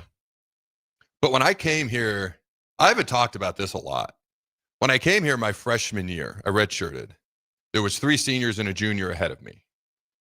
I'm not going to lie, I was miserable. I was miserable. Being on scout team, this may shock you, isn't the funnest thing in the world. Being a blocking dummy in practice, being an X and being like, hey, you're the X here, and now you stunt over here. And your job is very important because you're getting the offense ready for what they're going to see on Saturday. But it's challenging, especially when you move halfway across the country and you don't really know anybody. And if you remember my recruiting story, I forget how much I've told here. Maybe I'll share the whole story on signing day or something like that in the future. Nebraska told me I wasn't good enough to begin with. The D-line coach flat out looks at me and goes, "You're not good enough to play here." I got an offer last minute. So it was always in the back of my mind, like, do they really want me? You get homesick. You don't really know anybody. I'll just be honest. The roommate that I had was rather unfriendly in the dorm. So we were roommates for 1 semester, and then I got the heck away from him. The second semester, I'm not going to lie, I felt a little vindicated because the guy that moved in and was his roommate the second semester, the guy who was my roommate came back and he goes, "Can I have you back?" I'm not getting along great with that guy either. And the guy I moved in with, I lived with for the next 4 years. So there were times my true freshman year where I was homesick. I love Nebraska, but I didn't exactly love it at that point in time. You just get homesick. You miss things. It's hard when you're away from family, everyone you've ever known. Most people are friendly. And so it can be a bit of a challenge. I can only imagine what it's like moving from another continent and what that is like. Like, I could go home after the bowl game. I could go home, it's like a 4-hour flight, spring break. I could go home each summer. In theory, he can probably do that too to Australia, but there's a lot more dynamics to it. He's an 18-year-old true freshman. I don't know. I'd venture a guess he hasn't spent a lot of time away from his family. And I know what it feels like. There was divorce in my family, and this is a little different situation, but the kids who were children of divorce felt like their heart was almost spread from one parent to the other, and these parents lived on different parts of the country. And that's a little bit different topic of conversation, obviously, but I almost felt kind of like that. Like I was spread all the way, and I felt like I made friends, but I was a little empty and lost. I missed things. I will say this. So I can understand to a degree what he's going through. Again, not Australia to Lincoln. It was the state of Washington to Lincoln. I can only imagine what it's like adding that into it, which just shows, and Eckler talks so positively about him, and he knows all his teammates, and his teammates love him. It's a situation where I hope people understand that these still are human beings. These still are kids. They're making more money than anybody's ever made in college football. That kind of factors into certain things. But even NFL players or pro athletes, they're human beings still. You know what I mean? Does that kind of make sense? Yeah, and it does. It gets lost sometimes, and the kind of the sports fan, message boards, Twitters, all that sort of stuff. So it is important to remember. I think, and again, I wasn't continent to continent, but I became even a bigger fan of him seeing that because it was so raw, it was so real, it was just in the moment. Like it's about as real a moment as you're going to find. And so to me, I think that's why it also connected with people. And it shows what some people are sacrificing, in order to do some of the things that they want to do that, for some of them fulfills their lifelong dreams. There was another clip where Eckler had he stayed, and he phrased it where he was before, like they were going to take him there. So he's had his eyes on Archie for a very long time. All right. Is there anything off the text line or any final thoughts before we head to break there, Jake? 1255 also wants to throw the Steelers in there as a nationwide fan base. Yes, fair. That's fair. And then Brad from Baldwin just wants to know, will Archie be all Big Ten first team? To be honest with you, it's very possible, but I'm not going to go out and predict that about a guy who's never played it down in a game yet. I do think he has the potential to have some sort of all Big Ten type honors. I absolutely do. The punters in the Big Ten, by the way, I mean, the numbers are just up across the board. This is a really good punting conference. That's both good and bad. It's both good and bad. How many opportunities are they getting? Again, I hope he doesn't get many opportunities, but I think when people get a chance to see him, I think as an overall whole, he's going to play really, really well. And I don't know how you're not just not a fan of someone like this. All right, let's go to break. When we come back, is Nebraska football still a blue blood? And I'm going to give you two freshmen to keep your eye out on and some other random stats to go along with it. Don't go anywhere. We'll be right back. Hi, it's Charlie Stone and Andy Goodyear of Honda of Lincoln with more exciting news for area car buyers. Charlie, it's just announced that Honda of Lincoln has won 3 of the Lincoln Journal-Star's Lincoln Choice Awards: Best New Car Dealer, Best Auto Repair, and Best Place to Get Your Oil Changed. Wow, that's great, Andy. Anything else? Yes, we were runner-up for Best Pre-Owned Dealer and Best Tire Dealer. A lot of people don't understand that we do sell tires here. Very exciting, Andy. Why do you think your dealership is winning so many awards? Charlie, we simply say it's the Honda of Lincoln way of doing business. Looks like Honda of Lincoln is the great news headquarters for Lincoln. Yes, and even all of Nebraska, we are also announcing that Honda of Lincoln's the only dealer in the state of Nebraska to win the prestigious Honda President's Award for 2024. Honda of Lincoln, Nebraska's #1 volume Honda dealer, 27th and Yankee Hill Road, or online at hondaoflincoln.com. MMA fighting is back this Saturday with Summer Season VFL 4 at the Complex. Lincoln's best amateur MMA fighters will display their best performances, with Misael Monares fighting Colin Fisher for the welterweight title to wrap up the night. Get your tickets at thecomplexlincoln.com, where you can live stream the event as well. Doors will open at 6 p.m. with the first bout at 7 p.m. this Saturday, August 16th, all at the Complex at 1555 Yolanda Avenue. Breaking here at the news desk. When you stack Allo Internet, DirecTV, and mobile, you can lock in your price for 2 years. Sources are confirming that when you stack Allo Internet, DirecTV, and mobile, your monthly price drops and you're locked in for 2 years. That's fiber fast internet, premium streaming TV, and reliable nationwide mobile coverage. And this just in, you must switch by Labor Day to secure that locked-in pricing for 2 years. Switch, stack, and save at allofiber.com/stack. A1 Automotive's second location is now open at 5110 State Hill Drive, just off of Yankee Hill Road. The new location continues to specialize in all makes and models and provides personalized service as they have for 15 years. With the school year here, A1 Automotive reminds you that college students get 10% off any service, and they offer free tire repair with a valid college ID. Schedule your appointment today at a1autolincoln.com and visit their new location in South Lincoln at 5110 State Hill Drive or downtown at 11th and L. When you were a kid, clubs were cool. Robotics club and space club and stuff like that. But what do adults get? Book clubs and quilting clubs? Nah, forget that. How about margarita clubs and old-fashioned clubs? Get to Upside Bar and Lounge for the best clubs in town. Try all 10 varieties of Upside margaritas or old fashions and take home a free souvenir glass. Grab the whole crew and pair it with taco night on Mondays or whiskey Wednesdays. Upside Bar and Lounge at 29th and Pine Lake. Nutrition Authority invites you to check out the all-new Epic Effects. Epic Effects is designed to blast body fat, curb cravings, and provide the smooth energy to get you through the day. Home of free samples and better than internet pricing, Epic Effects can only be found at Nutrition Authority. For store info, visit mynutritionauthority.com. Ready for all the benefits of soft water? High-quality water softeners installed with no arm-twisting contracts. Call 467-1111 Bryant Air Conditioning, Heating, Electrical, and Plumbing.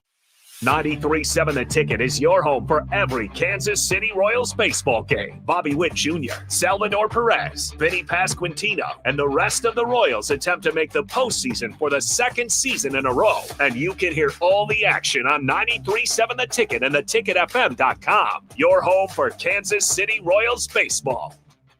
There are great Mexican restaurants all over town, but there is one that is especially worth the drive from any part of town. Tacos Los Hermanos at 70th and Havelock. Cool off this summer with a delicious horchata or other special drinks, and grab one of their famous taco boxes for a group of friends or coworkers to enjoy, full of birria tacos and many other options. Don't forget their great desserts like tres leches, flan, and cheesecake. Get to Tacos Los Hermanos for lunch or dinner today at 70th and Havelock in Lincoln. Big box stores are tempting for buying equipment for your high schooler in sports or for yourself in your sports leisures. But buying new is awfully expensive. Why not go somewhere with new and used options? Play It Again Sports has quality, slightly to gently used equipment, and 50% of their inventory is actually new equipment. And it's more than baseball, softball, and golf. They also have equipment for disc golf, fitness, hockey, and more. Plus, they're always buying products. Bring your gear you're done with and get trade money on the spot. Play It Again Sports at 48th and Vine. Looking for a fun way to give back? Join us for the 2025 Kicks for Kids Nebraska Fun Run Walk, presented by Pinnacle Bank. On Saturday, August 23rd at James Arthur Vineyard. Enjoy a scenic 5K through beautiful grounds. Every step helps provide shoes to kids in Lincoln and Lancaster County schools, with options for adults, wine included, and kids. Registration fees include a t-shirt, medal, and bag. Sign up today and make a difference at kicksforkidsnebraska.org. Rosie's Sports Bar and Grill, open for lunch and dinner at 1501 Center Park Road, just south of 14th and Highway 2. This is the Adam Carriker Show on 93.7 The Ticket and theticketfm.com. And welcome back to Hour 2 of the Adam Carriker Show here on 93.7 The Ticket. All right, Hour 2 of this fine program is sponsored by our good friends at Suizo Construction, where safety is not just a policy, it is a promise. Suizo is hiring skilled craftsmen, laborers, concrete workers, and steel erectors who value quality work in a team that has your back, both on and off the job site. Apply today at Suizo.com. 40 years strong in business. Suizo Construction. Again, that's SCHWISOW, Suizo.com. Now, is there anything off the text line real quick? Or are we good? There's a few good things here. 0778 says, can we start calling Archie Wilson the crocodile punter? Ooh, okay. You know what? You had to think about that for a sec. I like that. Not actually. bad. I actually like that. That's a good one. I like that. We'll have to ask Archie, but I'm down. 9040 says, yes, we are blue blood, true freshman. He expects Mosey and Mills will be both impact players at some point throughout the season. And then 0739 asks, Adam, in today's college football world, would you have transferred after your freshman season? Okay. So I thought about sharing this when I talked about being homesick. I was legit homesick. Okay. So I was legit homesick. I can tell you I was legit, like, it really had nothing to do with football. When you have frustrations with people that you have to see every day, aka a roommate, and then that got remedied the second semester, and then you're just homesick, and you know you're going to be on the scout. That's part of it, you know. I went back home after the bowl game. I came back, and I mentioned the other day that was probably the best spring practice I ever had. Like, I just needed to go home. That's what I needed. I was there for maybe a week and a half, 10 days. I came back and I never looked back. I really didn't. I was like, bam, let's light this candle. Now, I will share a story. I don't think I've ever shared it publicly. There are people close to me who know. I almost transferred after my redshirt freshman season. If I've shared this on this show, let me know. That Oklahoma State game, the last time we beat a Power 4 team, the first game of the season, because you and I looked it up, 2003. 22 years ago, my redshirt freshman season. The night before, the D-line coach came and sat by me while we were eating dinner. He goes, you're going to play 18 to 20 plays tomorrow. And he kind of diatribed why and everything else. The next day rolls around. I played one play, and I still have, they gave me the block of the week. It's like this brick, block of the week. I blocked the field goal. I didn't see the field the rest of the day. I played 0 defensive snaps. I was pissed. I don't know how else to put it. Now, had he told me, hey, you may or may not play tomorrow, I'd be like, okay. I got no problem with that. You know, that's where you think I'm at. That's where I'm at. But when you tell me 18 to 20 and then it's 0 defensive snaps, admittedly, I didn't always see eye to eye with him to begin with. I didn't commit to play to Nebraska because of him. He wasn't even the D-line coach when I committed to play here. But I didn't like being lied to. I didn't like being misled. And I told my parents, I said, I'm thinking about transferring. Because I didn't like being lied to. Like, if you yell at me, if you scream at me, if you call me everything but a child of God, if it's in the vein of truth and honesty, I can live with it. If you think I deserve to play 0 plays game 1 because you're playing a ranked Oklahoma State team and Pelini's first game as a D coordinator and Solich he came off the 7-7 season, he needs to win some games, and you feel somebody else gives you the best option at D end, I'm okay with that.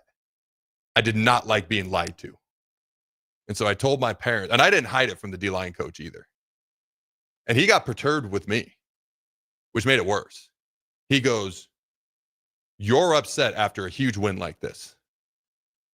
Which actually did bother me. I was like, all right, am I being selfish? My response was, you lied to me. Obviously, I didn't go anywhere. I would liken it to when I thought about leaving to go to the NFL draft early after my junior year. Because I talked with my dad. And again, it was a short conversation. There's a reason you want to wait 24 hours before you message a youth sports coach if you're unhappy with play time, or before you talk to somebody if you're upset. Because within 24 hours, it wasn't even a thought. I was just mad in the locker room, in the moment, the rest of the evening. Maybe for about 24 hours, and my dad goes, what do you want to do? I said, well, my lifelong dream was to play for Nebraska. He goes, so what do you want to do? I go, I can't believe I'm here. It's mind-blowing to me that I actually got to do this. I was a quarterback on a high school team that was 0-9. Here I am halfway across the country, and somehow my lifelong dream came true. And he just goes, well, what do you want to do? I was like, I'm staying. Like, Nebraska football, I didn't commit because of a coach. Loved Solich at the time. I didn't commit because of a D coordinator or a D-line coach, which was good because they were both gone after my freshman year. I didn't stay because of a D-line coach. I stayed because I love Nebraska football, and it was my lifelong dream. In today's day and age, would I have transferred? I still don't think so, because I would have gone to the NFL early if it was about money. I could have made another year's worth of NFL money. I can honestly say I would have thought about it, but it probably would have been just like after I was lied to my freshman year, or like I talked about the other day after my junior year when I thought about leaving early. It was 2 5-minute conversations, although I did need a little bit longer to calm down after I was lied to. But once the conversations happened, it was 5 minutes and I was coming back. Like, this is what I wanted to do. There's a reason I moved my family back to Lincoln, Nebraska.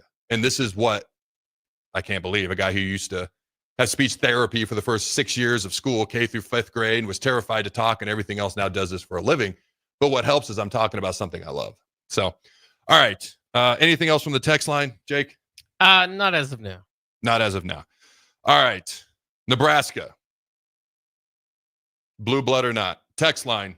Blow us up. Let us know. And try to be as unbiased as you can be, just like I try to every day on this show. Quick answer. Is Nebraska still a blue blood or not, Jake? Absolutely, yeah. So, Pete Thamel, all right, along with Desmond Howard, every Nebraska fan's 2 favorite national analysts, says that here are the 12 college football blue bloods. I don't think there's 12, but here we go. Alabama, Florida State, in alphabetical order. Georgia, LSU, Miami, Michigan, Notre Dame, Ohio State, Oklahoma, Tennessee, Texas, and USC. Now, he did talk about some schools that were left off, if you read the article, Florida and Nebraska. Initial thoughts, Jake? Yeah, I mean, I think it's interesting. You look at all kind of the, I always kind of look at the 900 win club, which Nebraska is firmly in, as a pretty good metric. You do have these historical metrics, but with 3 Heisman Trophy winners, 5 national championships, like again in that 900 win club. I think Nebraska is there now. Are they fading? Have they kind of been moved to the back? It's hard to argue, right? I mean, when you see the 8 that are listed, like you said, that is generally seen in the blue bloods, which is Michigan, Ohio State, Alabama, Notre Dame, Texas, Oklahoma, and Nebraska. Nebraska is in the back, and they're in the back of the wins club too. So I mean, that's been part of as far as total wins, I should say as well. They're about 19 behind Penn State, who's not included in the blue blood category by many. So it can be kind of an interesting cutoff line, but to get all the way to 12, I think you're just using a lot of if you can call recency bias the last 50 years, that's recency bias. But I think it's a lot of kind of looking into that. And, so it's kind of funny because you can have different arguments. Should Miami care if you call them a blue blood or not if they won 5 straight titles? Not straight titles, but 5 titles really quickly there in the 80s and 90s. I don't necessarily know if that should bother them all that much. But again, there's more standards to when you're talking about blue blood.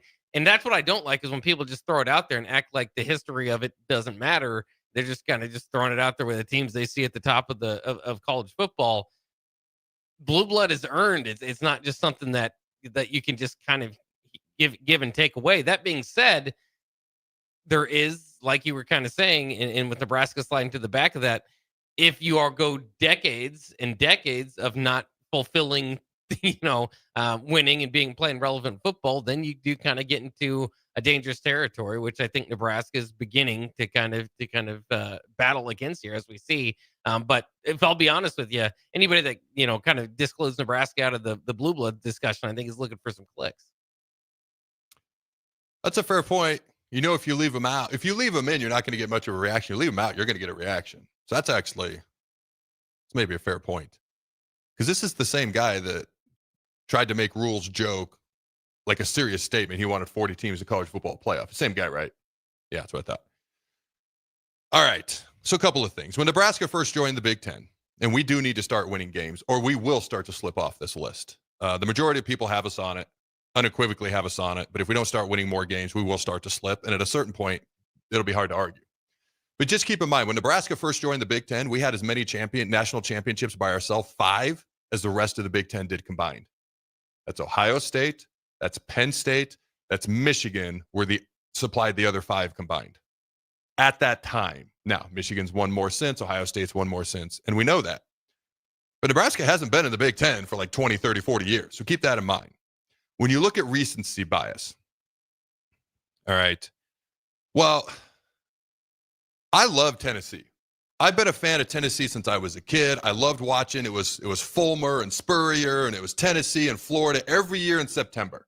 I felt like the SEC championship was decided like week 3 every year in September Peyton and Danny Werfel and all those guys that would play each other.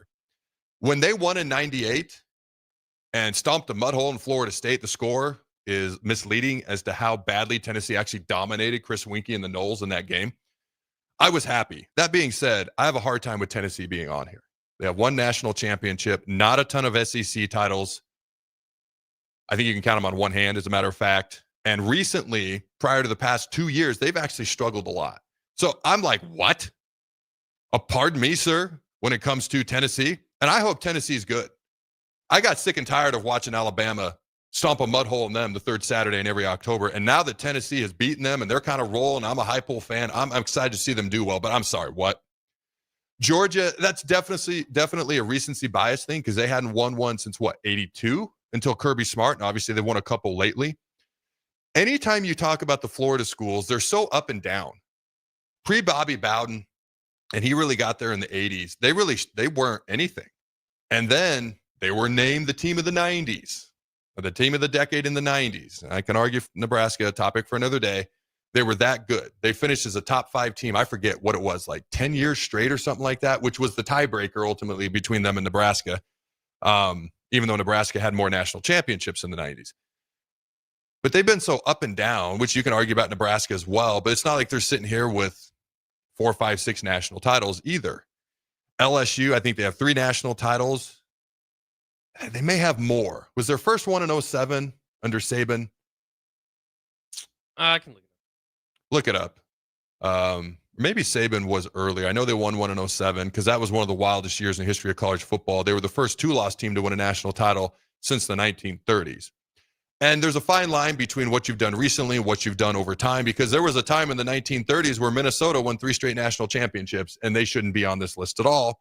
So it's kind of, where is that cutoff point? All right. Here was his criteria. He did give criteria. Okay. Top 15 in program win percentage, minimum 750 games, and at least 1 national title in 2 of the 3 eras. He defined the eras as AP or coaches poll. Okay, BCS, and the playoff era. Historical success is the ultimate eliminator when deciding a team's blue blood status, and USC has one of the richer histories in college football, which should have helped Nebraska if we're making that argument here. All right, and so that was really kind of his criteria that he had. Did you see what year LSU won their first national title? So LSU in 2003 was Saban's, but That's apparently in 1958 they've got one. So they've got 58, 03, 07, and 19 for 4 titles. So let me ask you, because there's a difference between winning a national title and claiming a national title. Is it a claimed national title or is it an actual national title in 58? Because if you go by claimed national titles, there's some schools with like 22 national championships. Yeah, they finished 10-0 and were named the champion by Associated Press and Coaches Poll. Okay, I can live with that. All right. You start to look at the typical 8 teams that are almost always mentioned, or Ohio State, Alabama, Michigan, Oklahoma, USC, Texas, Nebraska, Notre Dame. Like, those are typically the 8 teams that are always mentioned. And I actually saw a chart where someone broke it down into tiers. And I actually respected it. It was tier 1 blue blood, tier 2 blue blood, and I had no problem with this. Tier 1 was Ohio State, Alabama, Michigan, Oklahoma. Tier 2 was USC, Texas, Nebraska, Notre Dame. I don't have any problem with those tiers. Like, if you want to say, hey, we're in the lower tier of the 8 blue bloods, I'm fine with that. Let's win some more football games going forward. I think when you look at, no other team in the history of college football had, I think it was 42 straight seasons of winning 9+ games. No team has ever done that before. You mentioned the Heisman winners, amount of conference championships. We have the second most amount of conference championships of any team in the history of college football. Okay. When you talk about a 25-year period where Nebraska won more college football games than any other team in the country. In fact, you look at the last 16 games of Osborne's career specifically, Nebraska could have lost all 16 games and still won more games than any other program or any other team in the entire country. Think about that. Instead of winning a national title in 96, he could have lost all of his games plus 3 or 4 of the previous season and still won more games during that 25-year period than any other team in the country. Osborne specifically, his last 10 games versus top 10 ranked opponents, he was 10-0 and he beat them by an average margin of victory of 21 points per game. Let me repeat that because I said it too fast. 10-0 versus top 10 ranked opponents and won those games by an average margin of victory of 21 points per game. So most folks, if they want to keep Nebraska off, are going to say, what have you done lately? Hey, not a horrible point. And a lot of those folks live in Iowa, I might add, because I actually did this about 3 years ago. I haven't updated it since, but as of 3 years ago, from 2000 to 2022, because an Iowa person I know kept coming at me. So I sat down. I said, the last 22 years under Ferentz been pretty good for you guys, right? He's like, yeah, the best 22 years we've ever had. I was like, for Nebraska, you would say not our strongest compared to, the 42-year run of 9+ wins or more? He goes, yeah. I sat down from 2000 to 2022. We won more overall football games than Iowa did. It wasn't by much. And it probably favors them since then, but I haven't updated it, so I can't technically say that. My point is, I truly think Nebraska deserves to be one of the 8 blue bloods. If you go beyond that into 12, they absolutely have to be in the conversation. If you want to say Ohio State, Alabama, Michigan, even Oklahoma are tier 1. I mean, there was a period where Oklahoma won 5 straight Big 12 championships before they went to the SEC, and then they've just been playing like the NFC South, East, and North every year since they got in the SEC, kind of like Florida.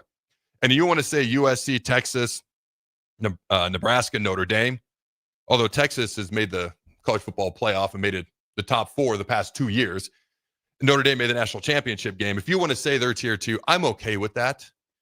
If you go into 12 teams, I don't know how in the world you leave Nebraska off.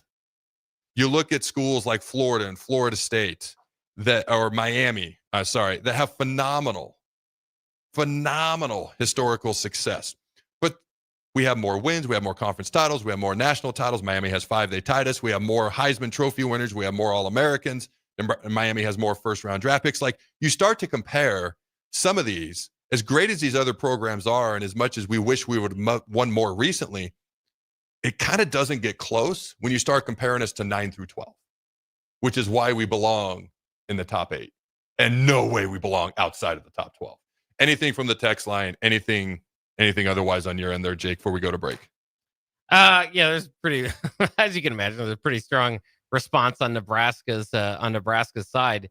But this was, again, kind of to the question, like 0778 says his argument was if Nebraska won in 98 instead of 97, they would be a blue blood because they won in the BCS era.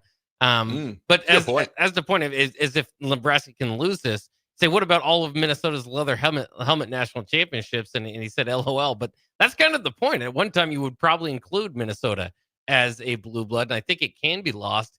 And then my next question is, could it be gained? Because what we talk about in, as far as the kind of the next team up would be your Tennessees, Georgias, but Penn State specifically, who is part of, again, the 900 win club. They have more wins historically than Nebraska does. And I think what's holding them back a little bit is they have 2 titles and 1 Heisman Trophy winner.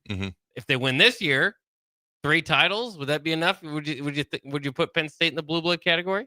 Well, they would have won a national title in 2 of the 3 eras. That would have helped.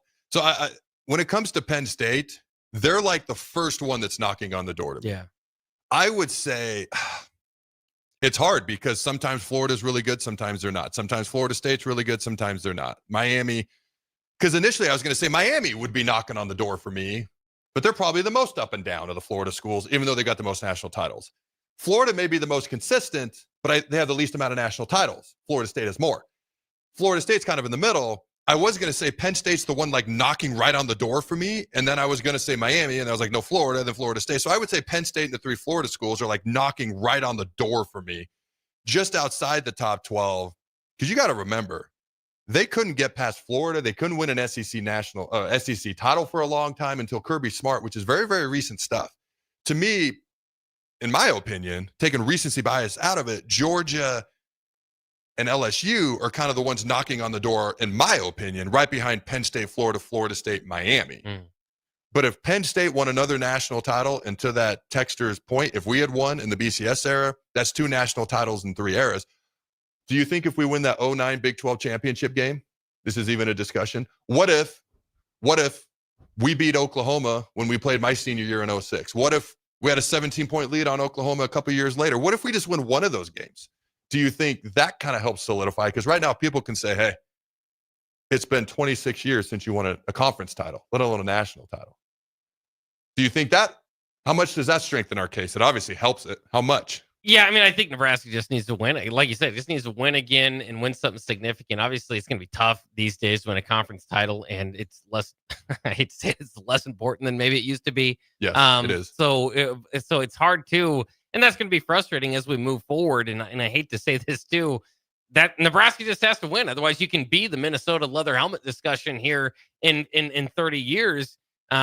Because I think when you throw up, statistics like conference titles, and if those aren't as important in years following, and I really think there's going to be an age, obviously, when people get older, and we just kind of got through this first initial playoff where they're not even going to look at like, oh, that's the pre-playoff era. Well, what are we even talking about then? And so, I think that there's kind of some danger in that. But again, blue blood should be so tied to the history of it in that part, and that's kind of the stats you're talking about. Somebody threw out there from 1970 to 2020, Mississippi Mud Dogs said we had the most wins in that stretch. That's a 50-year stretch. So that's a long time.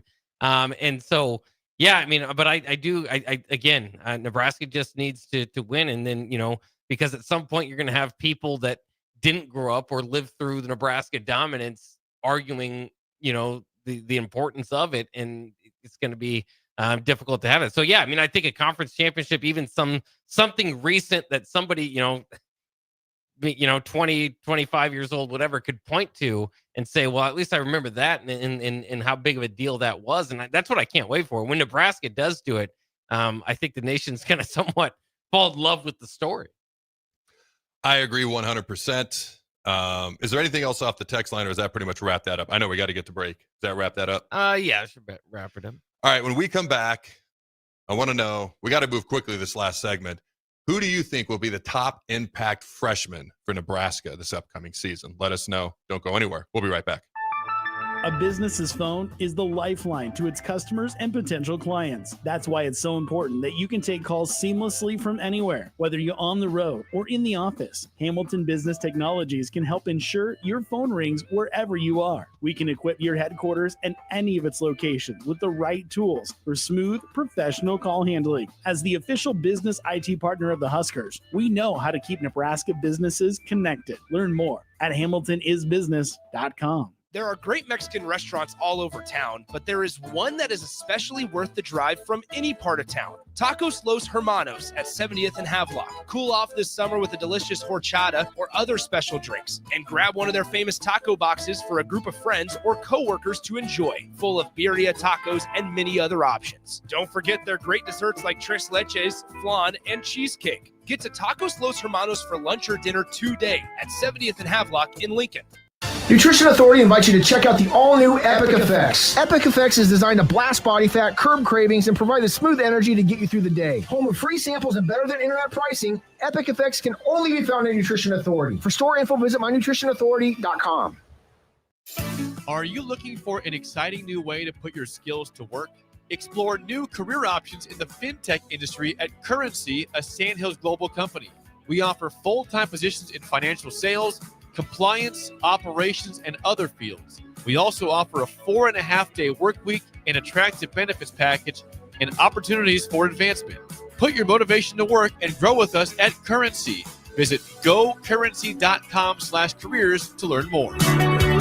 Nebco is hiring CDL drivers for ready-mixed concrete in Lincoln. With 3 plants across the city, there are plenty of opportunities to start or grow your driving career. They offer great pay, medical and retirement benefits, paid time off, and they cover the cost of CDL training. Apply today and receive a $2,500 hiring bonus. Since 1908, it's the employees that have formed the company's solid foundation. Start your career today with ready-mixed concrete. Visit nebcoinc.com. That's nebcoinc.com. Rico here with HIS Auto Care at 70th and Van Dorn, letting you know HIS is a great place to bring your vehicle for service.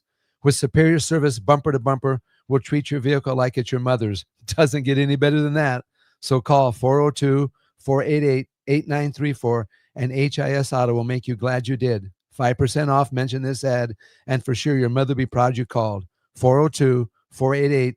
8934 HIS Auto Care, 70th and Van Doren. God bless you. There's a lot on the line in divorce. This is Joe Cordell of Cordell & Cordell, the largest family law firm in the country, with over 35 years of helping clients navigate divorce. But being big doesn't mean less personal or less local. Our attorneys live and work in your community, and as neighbors, they understand the challenges your families face. Divorce is complicated. It affects every part of your life, your home, savings, retirement, and of course, kids. So when you find yourself facing divorce and the unexpected directions that it can take, it's times like this that you need a partner you can count on. If you're a man facing divorce, contact Cordell & Cordell today to connect with a local divorce attorney who understands the challenges you're facing on a personal level. Text GO99 to 323232. GO99 to 323232. GO99 to 323232. 1221 N Street, Lincoln. Texting privacy policy and terms and conditions posted at textingterms.us. Texting enrolls you for recurring automated text marketing messages. Message and data rates may apply. Reply, stop to opt out. Nebraska football opens their season on Thursday, August 28th in Kansas City, and you can be a part of the best pregame tailgate party with Blur Events, live from Kauffman Stadium, home of the Royals.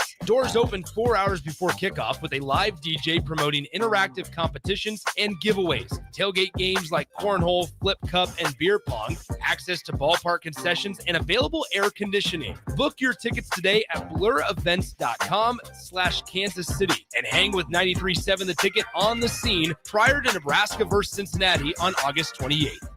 Ready for all the benefits of soft water? High-quality water softeners installed with no arm-twisting contracts. Call 467-1111 Bryant Air Conditioning, Heating, Electrical, and Plumbing. This is the Adam Carriker Show on 93.7 The Ticket and theticketfm.com. Boom! Welcome back, ladies and gentlemen, to the Adam Carriker Show here on 93.7 The Ticket.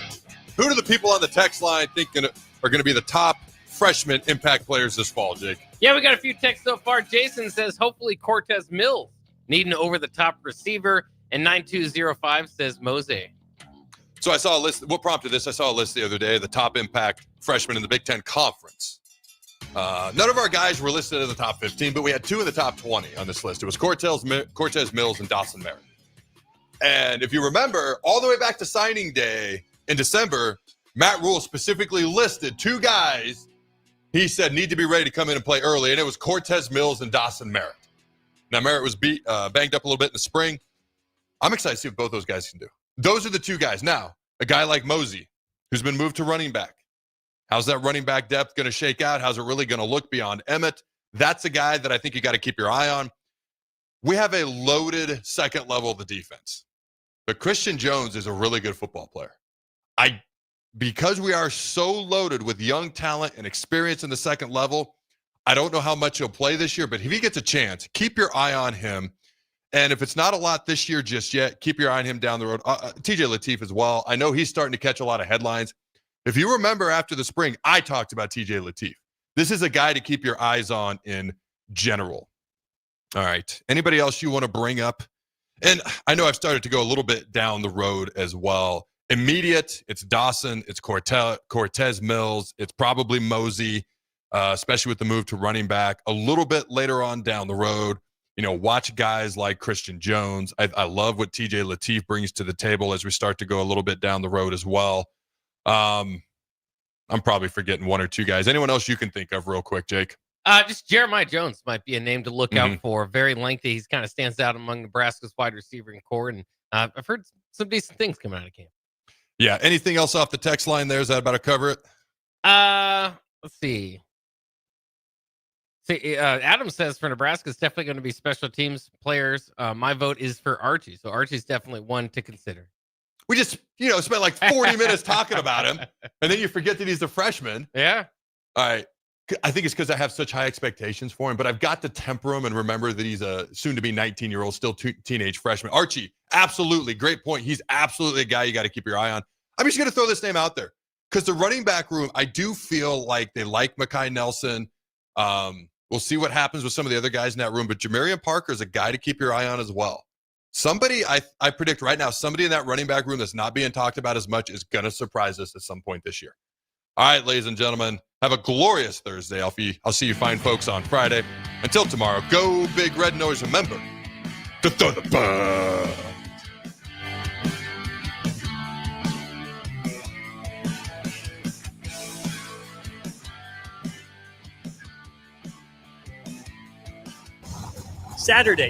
Saturday. Eagle Raceway is open for a full season of dirt track racing action every Saturday night. Don't miss the epic battles on the high banks of Eagle Raceway each Saturday between the Nebraska Septic Sprint Cars, Nebraska Lottery Modifieds, Avid Realty Sport Mods, Valentino's Hobby Stocks, and A1 Iron Stock Cars. Let's go racing. Eagle Raceway, just 10 miles east of Lincoln on O Street. Check out the full schedule at eagleraceway.com.